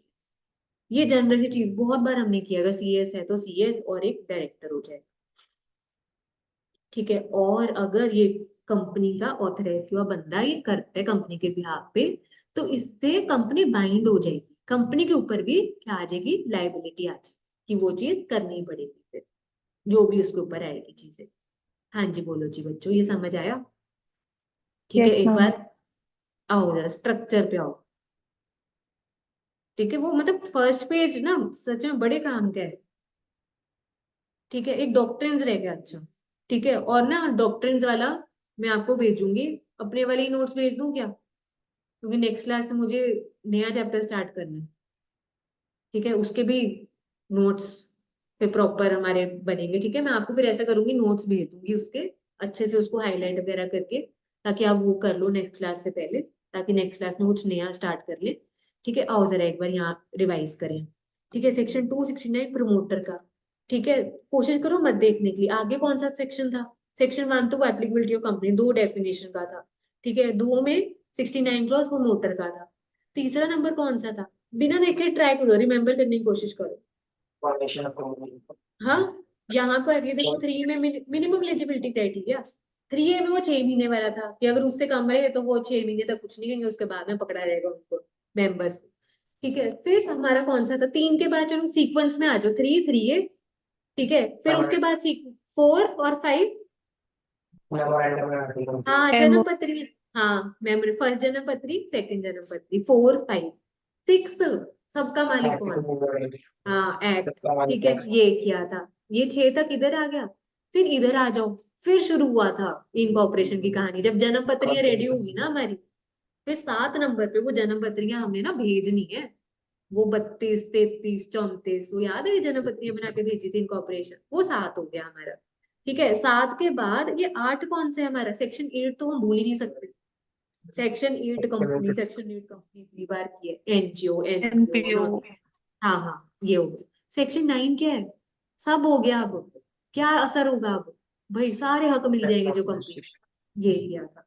अब आ जाओ इधर, ठीक है, अब कंपनी बन गई, ठीक है, अब जो उसकी जन्म फिफ्थ पत्रियां बननी थी, है ना, अब उसका, रजिस्ट्रेशन। हाँ हाँ, इधर इफेक्ट ऑफ रजिस्ट्रेशन था, और इधर क्या इफेक्ट ऑफ जन्म पत्री है, ठीक है जी, ये आ गया था। फिर 10 को ना उससे रिलेट कर लिया करो, 10 और 20 के फॉर्म, उसमें क्या था कि काम शुरू कर रहे हो, उसके बाद आपको 30 दिन के अंदर अंदर बताना है कि भाई जिन्होंने पैसे लगाए थे कि पे कर दिए कि नहीं, 10A, ठीक है, एक 3A है एक 10A है, ऐसा 3A 6 महीने वाला हो गया हमारा, ये 6 मंथ्स वाला, ठीक है, और ये 10 है वो 30 डेज वाला, कि सब्सक्राइबर्स ने पे कर दिए, ये था। उसके बाद फिर 11 नंबर है नहीं, 12 किससे था रिलेटेड, हाँ रजिस्टर्ड ऑफिस से था, फिर हमारी कहानी शुरू हुई चेंजेस से लेके, 13 नंबर कौन सा था, Memo made हाँ question. हाँ हाँ, ये देखो 13 नंबर, अब चेंजेस वाला शुरू हो गई थी कहानी हमारी, ऑल्टरेशन ऑफ मेमोरेंडम हो गया था। 12 नंबर में आपको वो चार्ट बताया था मैंने, सिचुएशन वो प्लेस वाला चेंज वाला। और उसका लास्ट वन कौन सा था? 13 नंबर की शुरुआत होगी।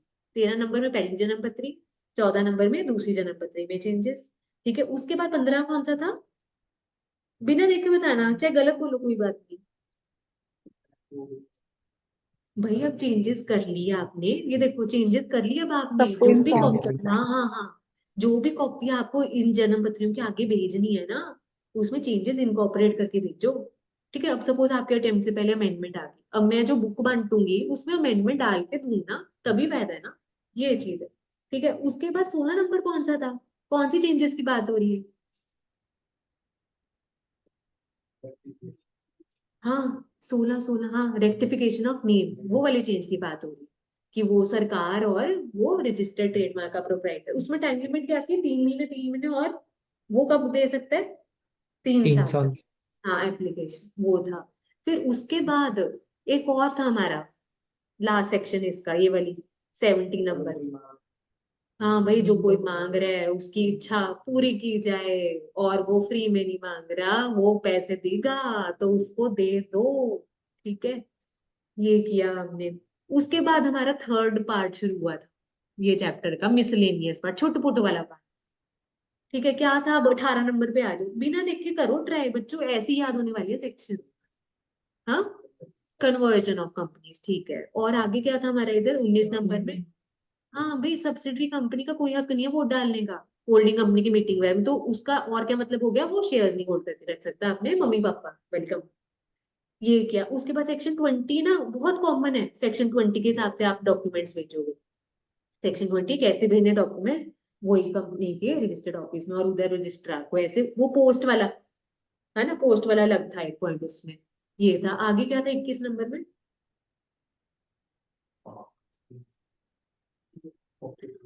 हाँ, 21 और 22 दो सेक्शन रह गए हमारे।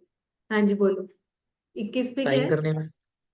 हाँ, ऑथेंटिकेट करना, Authentication. वैलिड कम माने जाएंगे डॉक्यूमेंट्स अगर वो केएमपी करता है, मतलब आपको अंदर को कीवर्ड्स, ये पूरे सेक्शन में, ये देखो इसमें केएमपी और बोर्ड के द्वारा ऑथराइज, बस वो जो यही लिख लो, मतलब बहुत काम का ये फर्स्ट वाला पेज। आगे जाके इसमें भी रिवीजन हम करेंगे फर्स्ट पेजेस पे।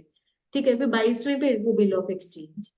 ठीक है, कि वो कौन ऑथराइज कर सकते हैं? ऑथराइज बंदा कर सकता है, अगर स्टैम्प है तो वो इन रिटर्न कोई भी बंदा कर सकता है, नहीं है तो डायरेक्टर, अगर सीएस है तो साथ में वो एक सीएस एक डायरेक्टर, नहीं तो दो डायरेक्टर। ये किया था। ठीक है, फिर ये हम, अच्छा ये रहेगा ना, ये फटाफट फिर से रिवाइज कर लेते हैं। 3 डॉक्ट्रिन्स, ठीक है, 3 डॉक्ट्रिन्स। ठीक है जी, इधर उस दिन हम बात करते थे डॉक्ट्रिन्स का मतलब कुछ रूल्स रेगुलेशन फ्रेमवर्क प्रोसीजर, है ना, तो मतलब कुछ केस लॉ वगैरह थे, कुछ चीजें थ्योरीज कुछ बन गई है, तो वो कुछ यहाँ पर मतलब बता रखे हैं। और यहाँ पे भी आप देखो, डॉक्ट्रिन ऑफ अल्ट्रा वायरस, ये भी इतनी बार कर लिया, मतलब इतनी अच्छे से कॉन्सेप्चुअल क्लैरिटी हो जाए कि ये पढ़ते ही बस आपको पता चल जाए कि अंदर क्या है। अल्ट्रा वायरस का क्या था मतलब, बताना जरा। लॉ बोलो के जी बोलो। अगेंस्ट, एमओए के अगेंस्ट नहीं जा सकते हो। हाँ, एमओए में जो ऑब्जेक्ट्स गिवन है उसके खिलाफ जाके आप कर रहे हो काम, तो वो वॉइड वॉइड होएगा, वो वैलिड नहीं माना जाएगा। कंस्ट्रक्टिव नोटिस में क्या था? कि जो भी आउटसाइडर Implied उनको knowledge. पता होता है कि क्या एमओए और ये वो पढ़ के आए हैं, नॉलेजेबल, उनको हाँ हाँ नॉलेज हाँ होती हाँ, बिकॉज दी, हाँ हाँ, because these are public document, MC के वेबसाइट पे जाके हम निकलवा सकते हैं, तो पब्लिक को नॉलेज होनी चाहिए कि कंपनी क्या क्या काम कर सकती है, क्या क्या पावर्स हैं। ठीक है, और डॉक्टर ऑफ इंडोर मैनेजमेंट का क्या मतलब है, जिसको टर्पॉइंट वाला एक हमने केस स्टडी किया था। हाँ जी, इंडोर मैनेजमेंट क्या होता है? इंडोर, इंडोर अंदर है। की जो भी अंदर हो रहा है वो बाहर मैनेजमेंट वालों को नहीं कंपनी के। पता. हाँ हाँ हाँ, बिल्कुल, बस इंग्लिश टू हिंदी करना है। इंडोर मैनेजमेंट, ठीक है, अंदर अगर कुछ गड़बड़ है इंटरनल, हमारे को इतना अंदर घुस के इंटरफेयर करके उस वो पता लगाने की जरूरत नहीं है। ठीक है, जैसे वो था कि अगर कंपनी ने लोन लेना है तो उसके डायरेक्टर के पास पावर है, वो कंपनी के भी पे ले सकता है लोन। आज यही वाला केस स्टडी मैं फाउंडेशन वाले बच्चों को करवा रही थी, डॉक्टर ऑफ इंडोर मैनेजमेंट का, कि कंपनी ने पावर दी है डायरेक्टर को कि वो उसके पे लोन ले ले।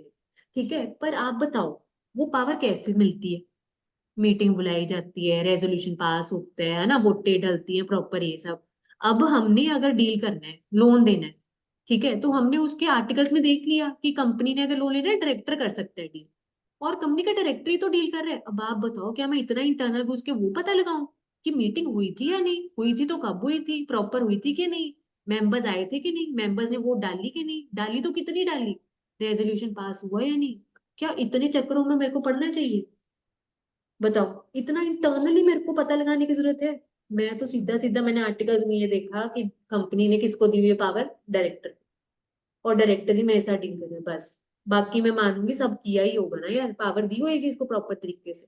पर अगर वो नहीं दी हुई, तो फिर ब्लेम नहीं कर सकती कंपनी की, मैंने तो दी नहीं पावर, ऐसे कैसे लोन दे दिया उन्होंने, हम नहीं वापस देंगे, कंपनी को लौटाना पड़ेगा। ठीक है जी, आओ जरा फटाफट से एक बार ये भी देख लें हम। क्या? Excuse me, ma'am.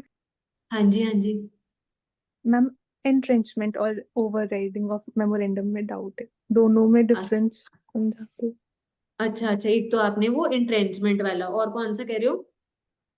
ओवरराइड वाला सेक्शन अच्छा, ठीक, ठीक है, कर लेते हैं, ठीक है, एक बार फटाफट मैं डॉक्टरिंग करवा दूं क्या। हिमानी का मैसेज आया, ज्वाइन नहीं हो रहा, उसको बोलो रीजॉइन, सेम लिंक से रीजॉइन कर ले। नहीं हो रहा? हाँ, नेटवर्क इशू ना हो फिर उसके एंड से। ठीक है, चलो आप देखें एक बार, क्या देखें हम।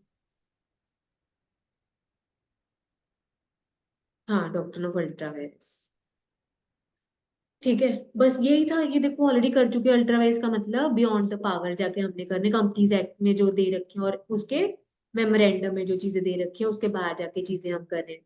ठीक है जी, और ना ही उससे रिलेटेड है, ना ही उससे मिलता जुलता है, या ऐसा भी नहीं है वो काम कि वो ऑब्जेक्ट को पूरा करने के लिए करे, ऐसा भी। ठीक है जी, ये चीज है हमारी।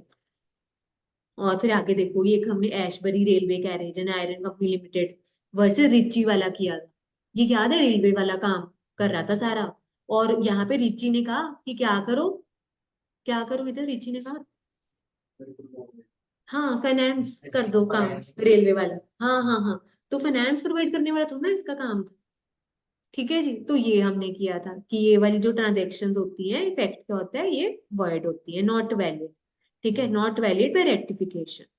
ठीक है जी, यहाँ पे रिस्ट्रेन किया जाता है, कंपनी को रोका जाता है, इंजेक्शन अगेंस्ट कंपनी, मतलब रोक लगाई जाती है कंपनी को, ये वाले काम मत करो, ये आपके मेमोरेंडम में नहीं है।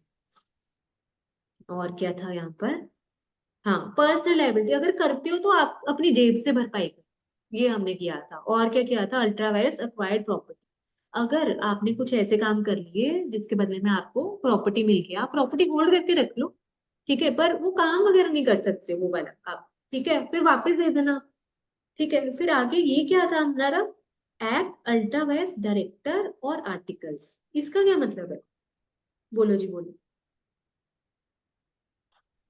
एक होता है एक्ट, अल्ट्रा वायरस, कंपनी, मतलब कंपनी के एमओए ऑब्जेक्ट्स के बाहर है, ये तो बिल्कुल ही नहीं कर सकते।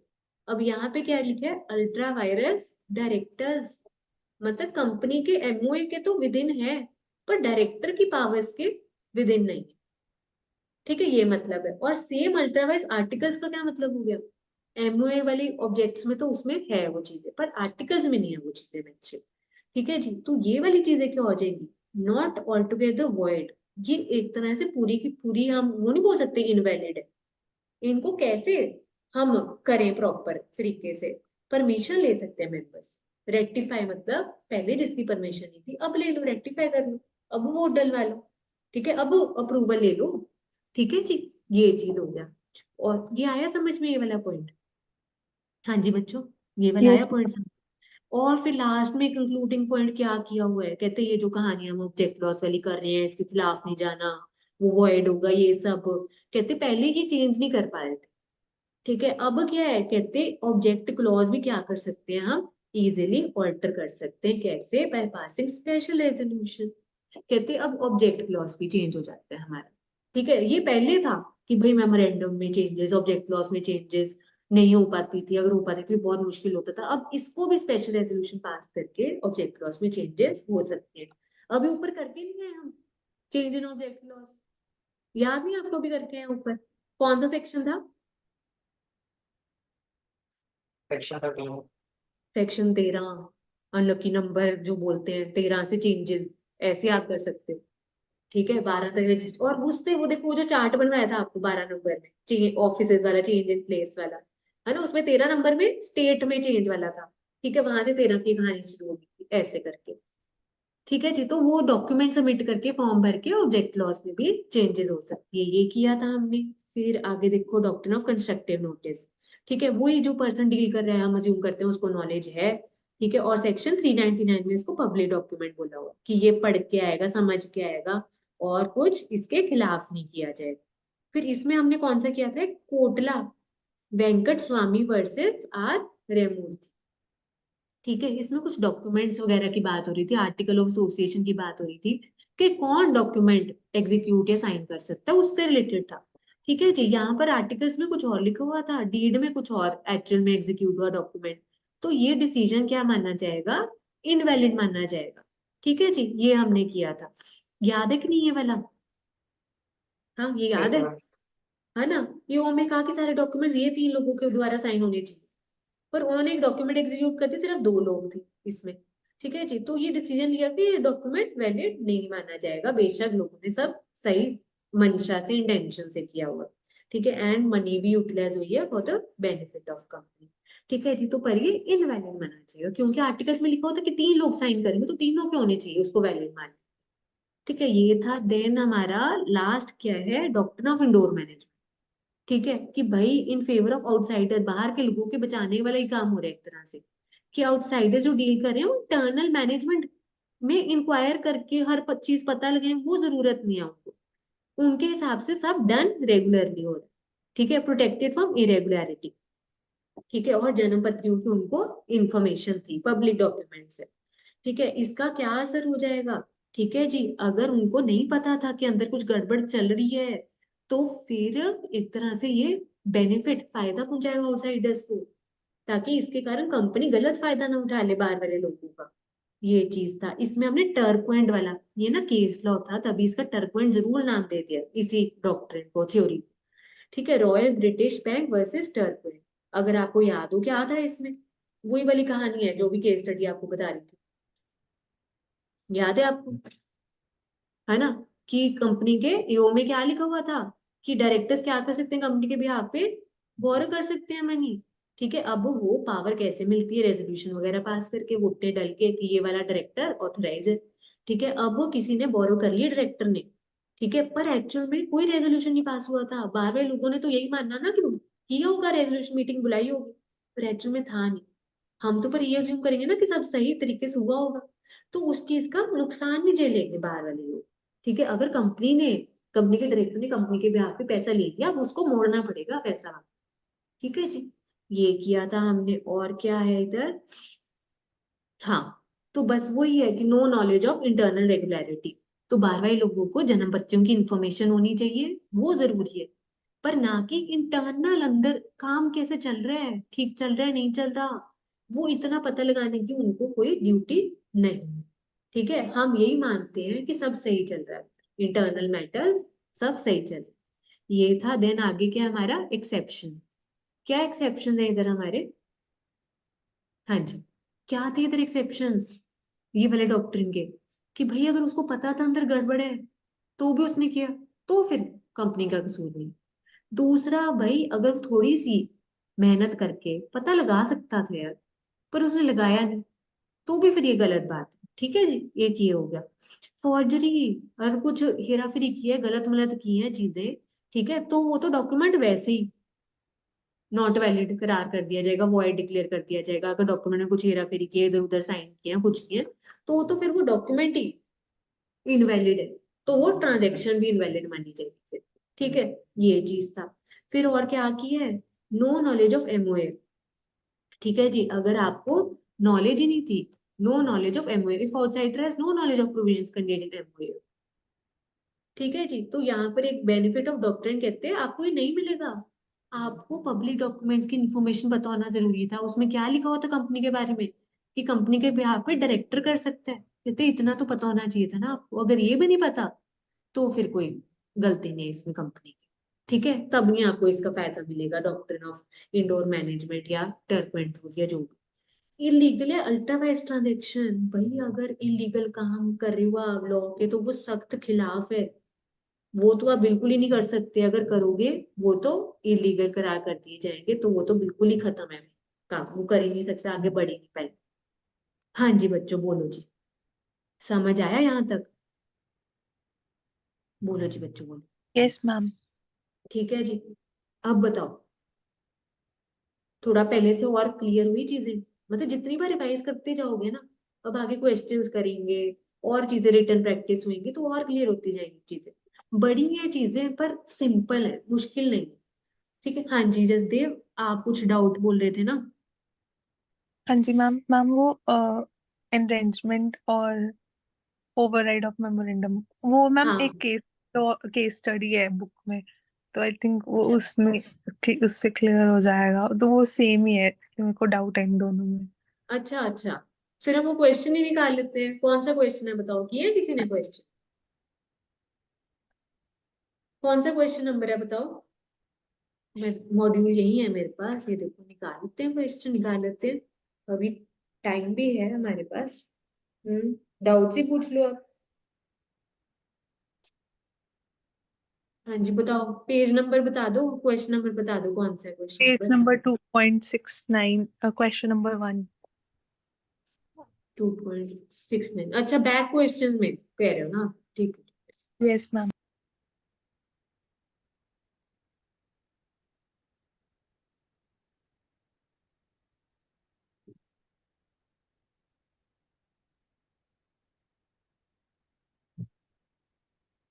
अच्छा, ये ऊपर आपके कुछ एमसीक्यूज हैं, ठीक है, फिर आपका क्या है, डिस्क्रिप्टिव। कितने हैं क्वेश्चन ऐसे इसके?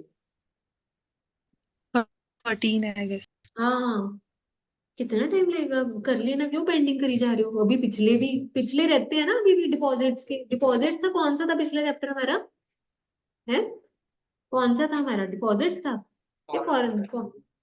कंपनीज और इनकॉर्पोरेटेड होकर है। Foreign company, foreign company, foreign company के कर लिए थे बैक क्वेश्चन है? देखो अगर मैं अलग से सेशन नहीं रखती ना, आप कर ही नहीं रहे हो, है? मतलब देखो, सिलेबस कंप्लीट करना भी जरूरी है, रिवाइज करना भी जरूरी, क्वेश्चन भी जरूरी है, रिटर्न प्रैक्टिस भी, टेस्ट भी, सबके लिए सेशन चाहिए अलग से हमारे। ठीक है, तो थोड़ा थोड़ा शुरू करना, शुरू करो, ताकि एटलीस्ट साथ साथ सिलेबस भी चलता जाए और फिर साथ साथ क्वेश्चन भी डिस्कस करते जाए। ठीक है, बाकी एक्स्ट्रा सेशंस तो रखने ही पड़ेंगे हमारे को, मे बी नेक्स्ट वीक से तो रखेंगे। आओ जरा फर्स्ट क्वेश्चन पढ़ो, जरा मेरे को बताओ ये, आओ जरा फर्स्ट क्वेश्चन बताओ। Yadav dairy products private limited has registered it's article. एक तो अगर क्वेश्चन केस स्टडी देखो, ये तो फिर भी छोटी है, आधे आधे पेज की बनाकर दे देते हैं, समझना जरूरी होती है। ठीक है, एक एक लाइन पढ़ो, उसको इंग्लिश टू हिंदी करो, सिंपल बनाओ। ठीक है, कई बार अगर टाइमलाइन बना के करना है वैसे कर लो कि अच्छा ऐसे हुआ, जैसे मर्जी, क्वेश्चन समझ आ गया ना, तभी फिर आप आंसर प्रॉपर कर पाओ। ठीक है, और उधर Yadav dairy products private limited has registered it's articles along with its memorandum at the time of registration of company in December 2019।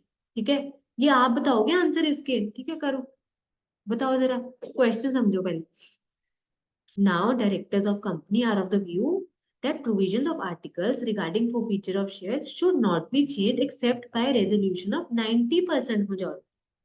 ठीक है, अब देखो यहाँ पर क्या बोले, कहते ये कंपनी थी यादव वाली, इसने अपने आर्टिकल्स और मेमोरेंडम क्या कर लिए, रजिस्टर कर लिए, जब ये कंपनी बनी थी दिसंबर 2019 में।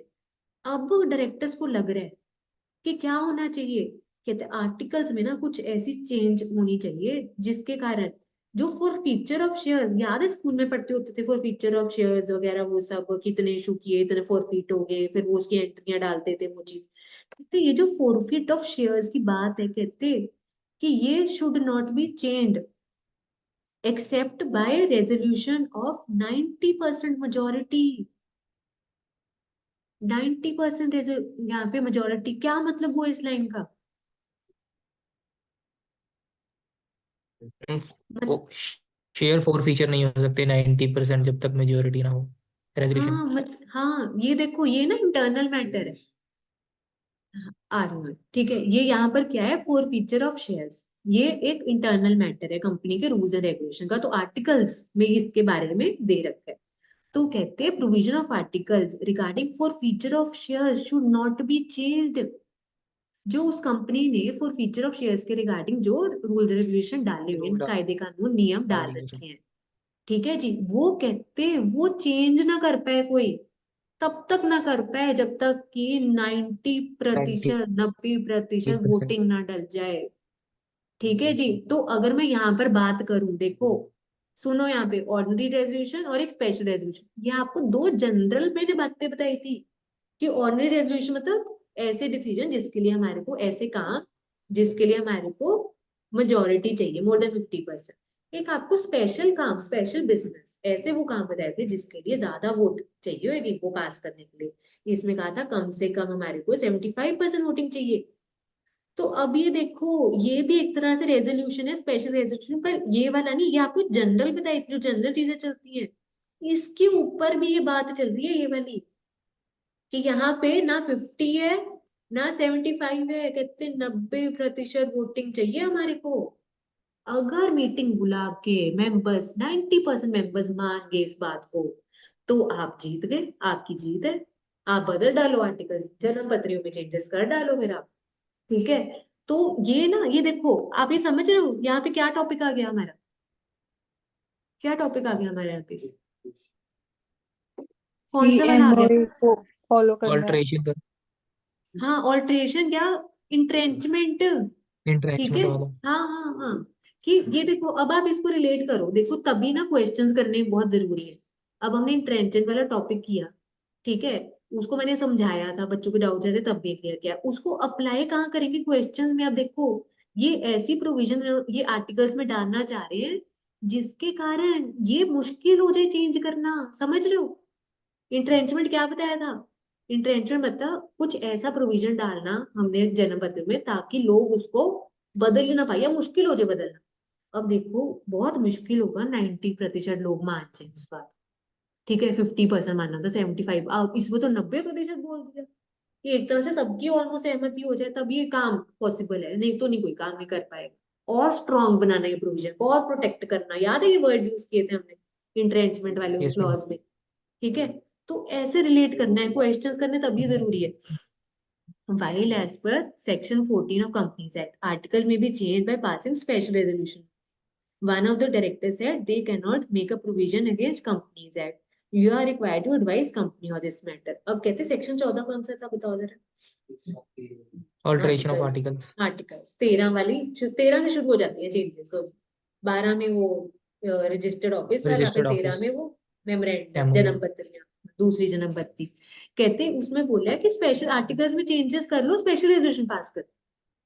ठीक है, वही हमने किया था, एसआर पास करो आर्टिकल्स में चेंज हो जाए। ठीक है, पर कहते एक डायरेक्टर कहता, one of director said they can not make a provision against companies act. Companies act. हाँ कहते वहां पर तो बोला है स्पेशल रेजोल्यूशन पास करो, 75% वोटिंग डाल के आप चेंज कर लो। कहते आप कंपनीज एक्ट के कैसे खिलाफ जा सकते हो, यहाँ पे कंपनीज एक्ट ने बोला है जन्म पत्री में, दूसरी जन्म पत्री में चेंजेस करने हैं, एसआर पास कर लो, मतलब 75%। यहाँ पे देखो लिखा है स्पेशल रेजोल्यूशन मतलब 75%, यहाँ पे सिर्फ लिखा था रेजोल्यूशन ऑफ 90%, ये अलग ही प्रोविजन है। समझ रहे हो आप, कंफ्यूजन नहीं होना इसमें। ये ऑर्डिनरी हम्म। स्पेशल रेजोल्यूशन, ये दो जनरल और चीजें थी, कॉन्सेप्ट हमारे दो तरह से वोटिंग डलती, ये अलग चीज चल रही है अब। ठीक है, you are required to advise the company on this matter. ठीक है, अब एक तरफ तभी यहाँ पे जसदेव बोल रही थी कि मैम यहाँ पे एक तो ओवरराइडिंग वाला भी आ गया हमारा एक्ट का, कि हम एक्ट के खिलाफ भी नहीं जा सकते। ठीक है, क्योंकि यहाँ पे डायरेक्टर बोलता है एक, कहते कि हम कैसे कंपनीज एक्ट के खिलाफ चलेंगे, कंपनीज एक्ट के सेक्शन 14 ने बोला है, क्या बोला उसने सेक्शन 14 ने, स्पेशल रेजोल्यूशन पास करो स्पेशल और रेजोल्यूशन पास चेंजेस कर करो। लो। पर यहाँ पे वो बोल रहे मतलब यहाँ पे 75% वोटिंग डाल के कर लो, पर आप कैसे बोल सकते हो 90%। ठीक है, तो वो कह रहे एडवाइस करो कंपनी। क्या आप सीईओ, आप क्या एडवाइस दोगे यहाँ पर बताओ। बहुत जल्द बन जाओगे, नहीं बने तो बन जाओगे ना। ठीक है, मतलब मेरे एक सर बोलते होते थे, ऐसा मतलब जब आप पढ़ते हो या कुछ भी कर रहे हो, ऐसे ही मानो कि आप जैसे सीईओ, तो आपकी खुद जो बिहेवियर है, चीजें हैं, सोच आपकी खुद बदल जाएंगी उसके हिसाब से। ठीक है, लग ही जाने ना 2 लेटर, लग जाएंगे, कर ही रहे हो सभी मेहनत। चलो बताओ जरा, थोड़ा सा मैम यहाँ बताओ। पे एक जो इंट्रेंचमेंट वाला प्रोविजन है वो यहाँ पे प्राइवेट लिमिटेड है ना, तो वहाँ पे सारे मेंबर्स होने चाहिए एग्री। बिल्कुल बिल्कुल। और पब्लिक ठीक है। लिमिटेड के केस में स्पेशल रेजोल्यूशन है, तो एक पॉइंट तो बिल्कुल। वो भी आ सकता है यहाँ पे। हाँ बिल्कुल आ सकता है, बिल्कुल, ये इंट्रेंचमेंट वाला तो आएगा ही आएगा। ठीक है, इंट्रेंचमेंट वाला तो आने ही आने यहाँ पे। मतलब देखो, यहाँ पे उन्होंने सेक्शन 14 का जिक्र कर दिया। ठीक है, और यहाँ पर एक हम इंट्रेंचमेंट की बात कर सकते हैं। इंट्रेंचमेंट कौन से सेक्शन में था? सेक्शन 5। देखो AOA। वही दो। देखो सेक्शन जन्मपत्रियों से 5। रिलेटेड। हाँ देखो, जन्मपत्रियों से रिलेटेड 4 मेन सेक्शन है। जन्मपत्रियों वाला सेंटर में था, सबसे ऊपर थे। इधर 3 है, फिर इधर 4 और 5। उसके बाद 13 से कहानी शुरू हो जाती है चेंज की। 13-14 में चेंजेस की बात हुई। यहाँ पे चेंजेस की बात हो रही थी। ठीक है, यहाँ बताया होता है इनके अंदर क्या क्या चीजें होती है।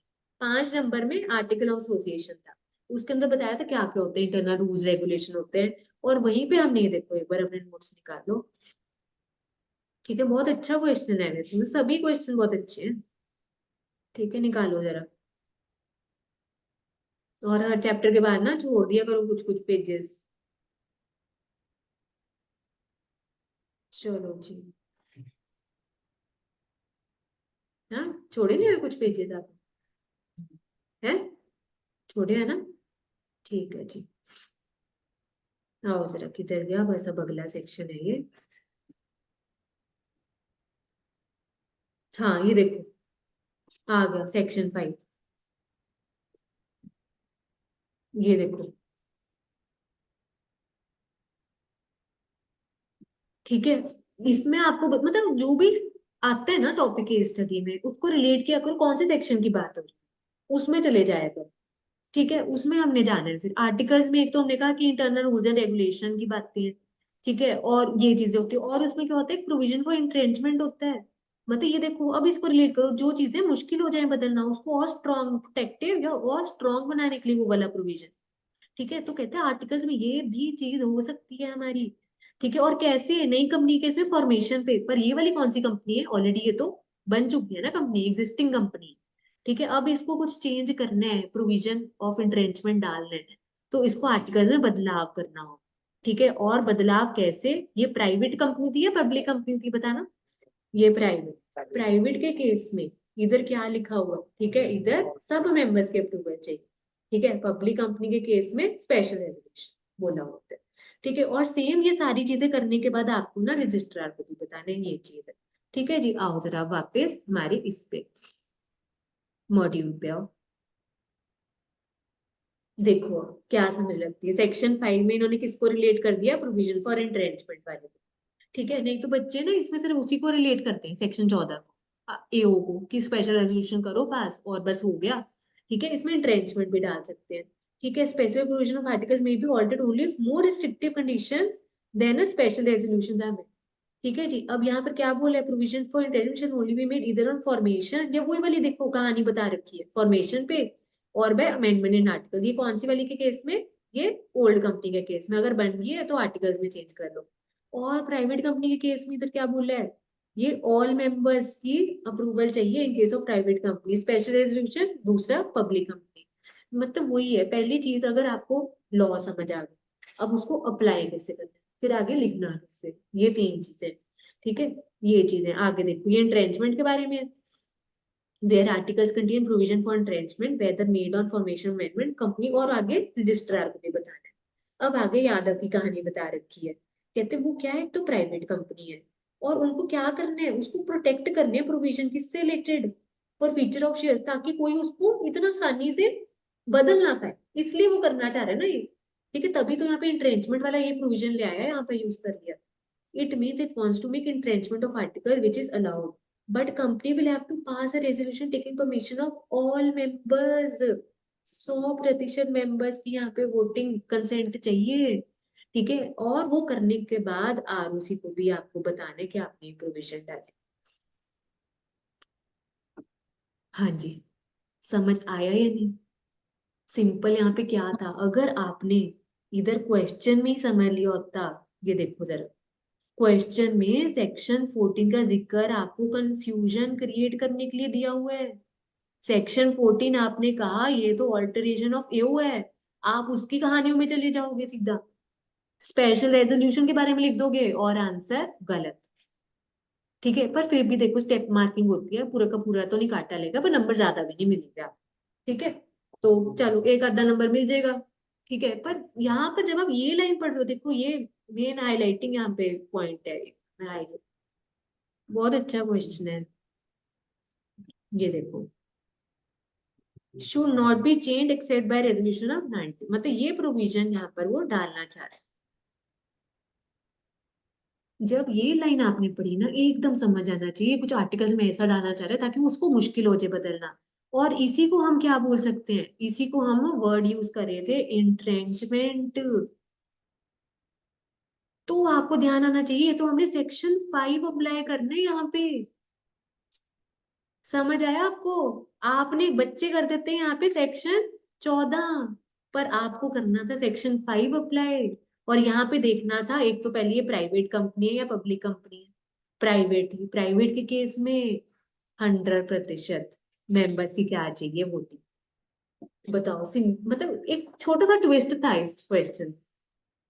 ठीक है जी, यहाँ पर डायरेक्टर कहता है भाई हमें तो कंपनीज एक्ट की बात माननी चाहिए, ऐसे कैसे उसके खिलाफ जा रहे हो, सेक्शन 14 की बात माननी चाहिए, एसआर पास करना चाहिए, 75% वोटिंग करनी चाहिए। वो सेक्शन 5 उसको याद दिलाना पड़ेगा, वो वाले डायरेक्टर को, वो भूल गया। ये था एक क्वेश्चन, बताओ समझ आया? Yes ma'am. ठीक है, अगर एक बार खुद ये सच में निकालोगे ना और डाउट्स पूछ लो बेशक ऐसे, हर सेशन के लास्ट का हाफ एन आवर रख लिया करेंगे, जो जो क्वेश्चन जिस जिस चैप्टर के रहते हैं, तब और ना पक्की होंगी चीजें। अभी ट्रेंचमेंट वाली कहीं ना कहीं फिर भी 1-2% डाउट था आपको तब जब मैं करवा रही थी, है ना? तो अभी यहाँ पे पक्की होंगी चीजें जब आप क्वेश्चन में अप्लाई कर। और किसी का कोई डाउट समझ आया जसदेव वाला पॉइंट आपको? Yes ma'am. तो मैम ये और सेक्शन 5, हाँ ये छुपा हुआ था यहाँ पे, ये ढूंढना था आपको, हाइड एंड सीक वाला काम चल रहा था इधर। चलो हाँ जी बोलो। मैम और कोई? क्वेश्चन नंबर का सॉल्यूशन है उसमें सेकंड पॉइंट, किसका? क्वेश्चन नंबर 5 उसका 5th का? Solution second point. अच्छा, क्वेश्चन नंबर 5th का सेकंड पॉइंट, और किया है किसी ने? निशा, मनदीप, आपने किया क्वेश्चन इधर? किया क्वेश्चन? नहीं, कब करने हैं मेरे भाइयों? है टाइम देखते हैं, कर लो आगे, सभी सब्जेक्ट का बर्डन पड़ जाने आगे आगे जाके। अब आगे जाके तो मतलब अभी तो चलो मेरी, इतना मेरा वो शेड्यूल बनाओ, मैंने शुरू कर देनी एक्स्ट्रा क्लासेस लेनी बस। हाँ, और वो भी अर्ली मॉर्निंग। नहीं नहीं, हाँ हाँ, ठीक है, वो इसलिए क्योंकि आपकी फुल डे बाकी भी क्लासेस होती हैं, तो देखो संडे का, इस संडे तो नहीं पॉसिबल। ठीक है, संडेज तो रखा ही करेंगे, फिर बीच में अगर कोई दिन मिला ना फिर हम अर्ली मॉर्निंग सेशन कर लिया करें, मतलब वो पहले आपसे डिस्कस करके तभी कर। ठीक है चलो हाँ जी, एक तो 5th बोले है, और किसी का कोई डाउट? मैम क्वेश्चन नंबर 8 का उसमें आंसर है, उसमें जो डिफरेंस है उसमें समझ अच्छा नहीं आया पॉइंट्स अच्छा, में। 5th और 8th, और कोई किसी का? क्वेश्चन नंबर 10 अच्छा, 5, 8, 9 है, ठीक है, जसदेव ने और किए हैं। हाँ क्वेश्चन नंबर 10 मैम उन्होंने क्वेश्चन नंबर 13 पे उन्होंने कॉमन सील के बारे में बात की हुई है, तो हाँ कॉमन हाँ। सील तो हमारे लिए जरूरी नहीं है, बट उन्होंने फिर भी वो बोला गया वहां पे बोला है कि उसका स्टैंप लगेगा कॉमन सील का, तो वो डाउट है। अच्छा, ये जो अभी हम पीछे सेक्शन करके आए थे उसमें भी तो था ना वो, कि अगर कॉमन सील है तो वो लगेगी, अगर कंपनी के पास मैम है। जैसे पर हमेशा जरूरी नहीं होता ना कि कॉमन सील कंपनी के पास हो या ना हो, पर 13th में मैं मेंशन किया हुआ देख लेते हैं एक बार, 5, 8, 9 और 13 इधर किए हैं निशा मनदीप ने? हाँ, है। किए हैं नो। क्वेश्चंस? अच्छा, निशा ने, कभी कर मनदीप। लेते हैं मैम ये साथ साथ। अच्छा चलो ठीक है, हाँ जी आओ जरा। चलो ऐसा करना, एक एक करके, अब कितने हैं ना, 3, ये 4 क्वेश्चन है। ठीक है, 4 ही बच्चे हैं यहाँ पर। चलो जसदेव के तो डाउट है, एक एक करके आप ही डाउट क्लियर करो चलो। इसी बहाने आपके 4-5 क्वेश्चन हो जाएंगे 13 में से। चलो अब 5वें पे आओ जरा। और देखो जैसे ना ये फर्स्ट क्वेश्चन था, मतलब यहीं पे चाहे हाईलाइट कर लो, लिख लो क्या था इसमें मेन पॉइंट्स, इंट्रेंचमेंट सेक्शन 5 लिख दिया, और आगे प्राइवेट कंपनी 100% मेंबर, चाहे यही लिख लो चाहे जो सोल्यूशन है उसमें हाईलाइट कर लो, ताकि आपको पूरा का पूरा पढ़ने की भी जरूरत नहीं है। ये देखो इंट्रेंचमेंट सेक्शन 5 और यहाँ पे ऑल मेंबर्स, बस इतना सफिशिएंट है बहुत। जैसे हम कीवर्ड्स करते हैं ना नोट्स में, ऐसे क्वेश्चन आंसर में भी कर सकते हैं। मैं तो थ्योरी प्रैक्टिकल हर सब्जेक्ट में ऐसे करती थी, जितना टाइम सेव कर पाए हम वो एक छुट्टी में, उसकी तैयारी पहले से चलती है हमें। ठीक है जी, आओ जरा कहाँ पे थे, 5th पे आओ। 5th कौन बता रहा है मेरे को? मैम अनुष्का इस वाला कौन बता रहा क्वेश्चन है? में डाउट। अच्छा, कोई हाँ बात नहीं, जी। हम कर ही लेते हैं क्वेश्चन, इसी बहाने हाँ 3-4 जी। क्वेश्चन हो जाएंगे बच्चों के। अनुष्का, ये कौन बता रहा है? ये हर्ष बताएगा, चलो मुझे, ठीक है। चलो ट्राई करो, कोई बात नहीं, करेंगे। Anushka, fifth Anushka Security Equipments Limited is a manufacturer of CCTV cameras, ठीक है, सीसीटीवी कैमरा बनाता है। It has raise 100 crore through public issue of equity shares for starting one more unit of CCTV camera. एक और यूनिट खोलना था, 100 करोड़ का इसने लोगों से इकट्ठा कर लिया पैसा। ठीक है जी, ये था। और आगे क्या, इट हैज यूटिलाइज 10 करोड़, उसमें से 10 करोड़ यूज कर लिया। ये वर्ड यूज करते ही ना कहीं दिमाग जाते हैं यार, अब ये किया है सेक्शन हमने, ठीक है, जब ये शुरू ही हो रहा होता है ना। And then it realise that existing business has no potential for expansion. अभी हम करके आए एक सेक्शन, कौन से टॉपिक में ये था थोड़ा सा बताना। ऑल्टरेशन ऑफ एमओए सेक्शन 5, नहीं नहीं सेक्शन 13 हाँ, सेक्शन 13 में कौन सा क्लॉज की बात हो रही है, मतलब ये ऑब्जेक्ट यूटिलाइज क्लॉज। वर्ड, ये यूटिलाइज वर्ड पढ़ते ही मतलब 100 करोड़ में से कितना, 10 करोड़, यहीं पे यहाँ पे घंटी बननी चाहिए दिमाग में। बज रही थी? Yes ma'am. बज गई थी अच्छा, हर्ष की बज गई थी, और इधर नहीं बजी, नहीं बजी, बजेगी विद प्रैक्टिस, विद प्रैक्टिस, और डेली का डेली अगर रिवाइज करो तब बजेगी घंटी, बजनी जरूरी है, ठीक है। पहले बजेगी तभी पेपर में बजेगी घंटी, ठीक है ना। चलो अब यहाँ पे, एंड उसको आगे लगा कि भाई existing business has no potential for expansion because government has reduced custom duty on import of CCTV camera. उसको लगा कोई स्कोप नहीं है एक्सपेंशन का, क्योंकि इतना यहाँ पर गिरा दिए कस्टम ड्यूटी इसके ऊपर कैमरास पे। Hence imported cameras from China are cheaper than its own manufacturing, कहता बाहर से मंगवा लो, इंपोर्ट करवा लो, वो सस्ता पड़ेगा खुद बनाने से, ठीक है जी। No it wants to utilise remaining amount in mobile app development business. वही कहानी है जो हमें डाउट था, जिसकी घंटी बजी थी, अब कंफर्म हो गया कि वही बात हो रही है। अब वो क्या चेंज करना चाह रहा है, पहले सीसीटीवी कैमरा की बात चल रही थी, अब वो यूटिलाइज करना चाह रहा है बाकी का रिमेनिंग अमाउंट, 100 में से 10 यूज कर लिया, मोबाइल 90 करोड़ कहाँ यूज करना चाह रहे हैं, मोबाइल ऐप डेवलपमेंट में, by adding a new object. अब और कंफर्म होगी घंटियां, न्यू ऑब्जेक्ट इन एम, ठीक है। क्या लिखा है, does company that allowed the change of object, बता दो। अलाउड है, बिल्कुल अलाउड है। कौन सा यस मैम सेक्शन? कर सकता है। सेक्शन सेक्शन 13 सेक्शन 13 से, है ना, चेंजेस पहली जन्म पसंद है, और ऑल्टरेशन ऑफ उसमें ऑब्जेक्ट क्लॉज। हाँ ऑल्टरेशन ऑफ ऑब्जेक्ट क्लॉज। अगर आपको याद हो उसके अंदर जो डॉक्यूमेंट्स थे किससे सिमिलर थे? जो मैम हमारा वो proposed MOA, AOA, board resolution, power of attorney, और लिस्ट ऑफ क्रेडिटर्स, ये सारी चीजें, है ना। वो जो सिचुएशन क्लॉज, वो जो स्टेट वाला किया सिचुएशन था, क्लॉज। Yes yes. उससे डॉक्यूमेंट से रिलेटेड थे, ठीक है जी। और इसमें क्या बोले, if not then what advice will you give to company, ठीक है। अगर नहीं करना चाहते तो कारण बता दो, अगर कर कर सकते हैं तो स्टेप्स बता दो, क्या स्टेप्स के जी। ठीक है जी। तो एक तरह से हमारे को यहाँ पर सेक्शन 13 का ऑल्टरेशन ऑफ ऑब्जेक्ट क्लॉज के बारे में बताना है, ठीक है जी। अब देखते हैं यहाँ पे क्या दे रखा है, कहाँ पे डाउट आ रहा है, आओ जरा देखिए 5th के सोल्यूशन पे आओ जरा।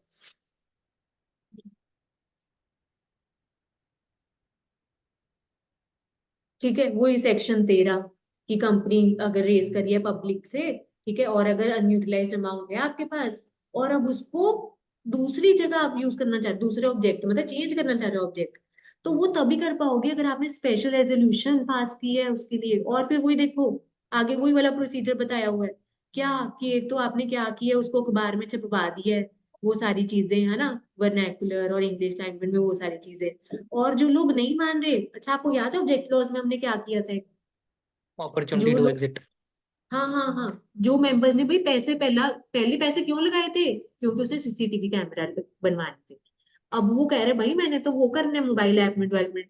तो भाई जो लोग थे सहमत सहमत थे वो बैठे रहेंगे, जो नहीं सहमत उनको बाहर जाने का, कंपनी से निकलने का मौका दिया जाएगा एज पर सबसे कंपनी में। और इसको आगे आरओसी को भी बताने ये किया था यहाँ पे 30 डेज के अंदर अंदर, और वो ऑल्टरेशन उस डेट से इफेक्ट हो जाएगी।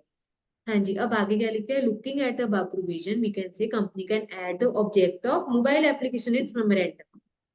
बिल्कुल कर सकती है। पहले सीसीटीवी कैमरा वाला किया होता, अब उसी में क्या कर देगी, मोबाइल ऐप डेवलपमेंट वाला पॉइंट ऐड हो जाएगा जन्म पत्री के ऑब्जेक्ट क्लॉज। ठीक है जी, और आगे क्या लिखा है, वो डाइवर्ट कर सकती है public money into this business, but for that it will have to comply the above.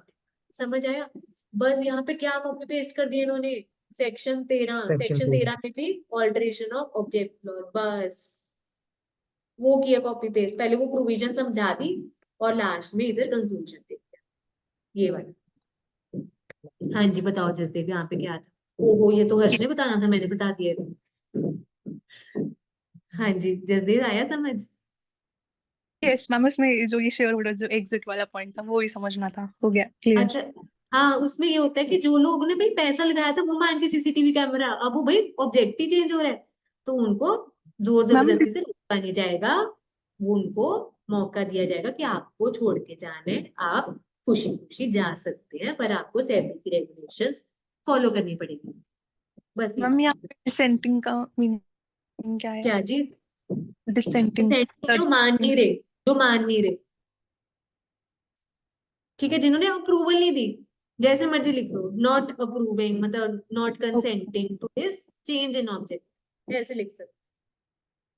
ठीक है, तो देखो कितने ये केस स्टडीज, देखो कहानियां बनाई होती हैं, ठीक है ना, मतलब वही जो हमने थ्योरेटिकल वे में पढ़ा अब उसको कहानियां बना दी।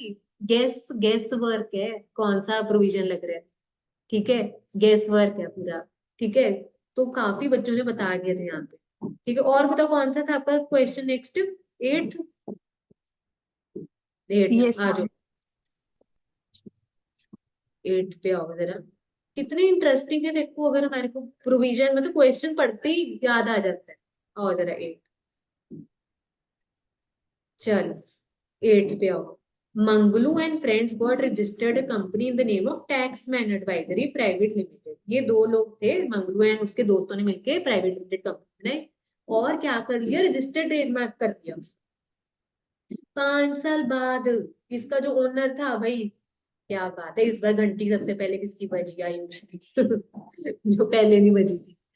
5 साल बाद इसके दिमाग में घंटी बजी, when the owner of trademark came to know about the same, है ना, कि it filed an application with relevant authority, can the company be compelled to change its name by the owner of trademark. ठीक है, can the owner of registered trademark request the company and then company changes its name at its discretion. ठीक है जी, यहाँ पर कहते हैं मंगलू और उसके दोस्तों ने मिलकर कंपनी बना दी टैक्समैन एडवाइजरी, ये देखो टैक्समैन एडवाइजरी प्राइवेट लिमिटेड। ठीक है, ऑलरेडी टैक्समैन क्या है, ये वर्ड क्या है, रजिस्टर्ड ट्रेडमार्क। ठीक है जी, आपने बस उसके साथ, आपको मैंने बताया था ना, या तो कॉपी पेस्ट डिट्टो सेम ना हो या मिलता जुलता ना। ठीक है जी, हमने ये चीज की थी ना, तो यहाँ पे इन्होंने एडवाइजरी प्राइवेट लिमिटेड एडवर्ड करके कंपनी बना। ठीक है, इसको 5 साल बाद याद आया कि ये तो गलत हो गया। ठीक है, तो यहाँ पे एक तो क्या पीरियड आना चाहिए था, हाँ 3 साल का, ठीक है, 3 इयर्स वाला था। ठीक है, 3 इयर्स वाला था। यहाँ पे मेरे को सेक्शन याद करके बता सकते? सेक्शन क्या, 16। बिल्कुल ठीक मनदीप है, very good, section 16, sweet 16। Rectification. हाँ स्वीट 16 जैसे हम बोलते हैं ना, कि 16 में आप कर सकते हो चेंज अपना नेम। ठीक है, ये देखो आगे हम इसमें पढ़ लेते हैं सोल्यूशन में क्या दिया हो। इसमें ना हम वो भी पॉइंट्स ऐड ऑन कर सकते हैं कि कंपनी अगर नाम रखे तो आइडेंटिकल ना रखे, या it should not resemble to other name, वो वाले पॉइंट हम इसमें ऐड ऑन कर सकते हैं। कहाँ गया, आओ जरा 5 में, अच्छा 8 था ये तो। हाँ ये देखो, पहले सेक्शन 16 के बारे में इन्होंने बता दिया, ठीक है। एंड वही कि अगर सरकार चाहे या वो बंदा खुद चाहे, रजिस्टर्ड ट्रेडमार्क का ऑनर, ठीक है, ये 3 साल, ठीक है। तो यहाँ पे और कंपनी आके आरओसी को फिर 15 दिन के अंदर अंदर बता दी ये हुआ है, ठीक है जी। और यहाँ पर इन द गिवन केस क्या हुआ, ओनर फाइल कर रहा है ऑब्जेक्शन 5 साल बाद, ठीक है, कि कंपनी ने गलत नाम रख दिया है उसका नाम, while it should have filed same with 3 years. ये देखो यही जो हमने कहानी अभी रिवाइज की वही है, company can not be compelled to change its name, ठीक है। यहाँ तक तो आ गया सेक्शन 16 के बारे में, ठीक है। आगे इन्होंने कौन सा सेक्शन, क्या था ये, कहाँ पे था, alteration of name clause, MOA, alteration section of 13 MOA section पहली 13। नंबर। हाँ ये देखो सेक्शन 13 का भी जिक्र कर दिया इन्होंने, कहते कंपनी कैन एनी टाइम। अच्छा यहाँ पे सेक्शन 16 में एक और था हमारा, क्या पढ़ा था लास्ट में हमने,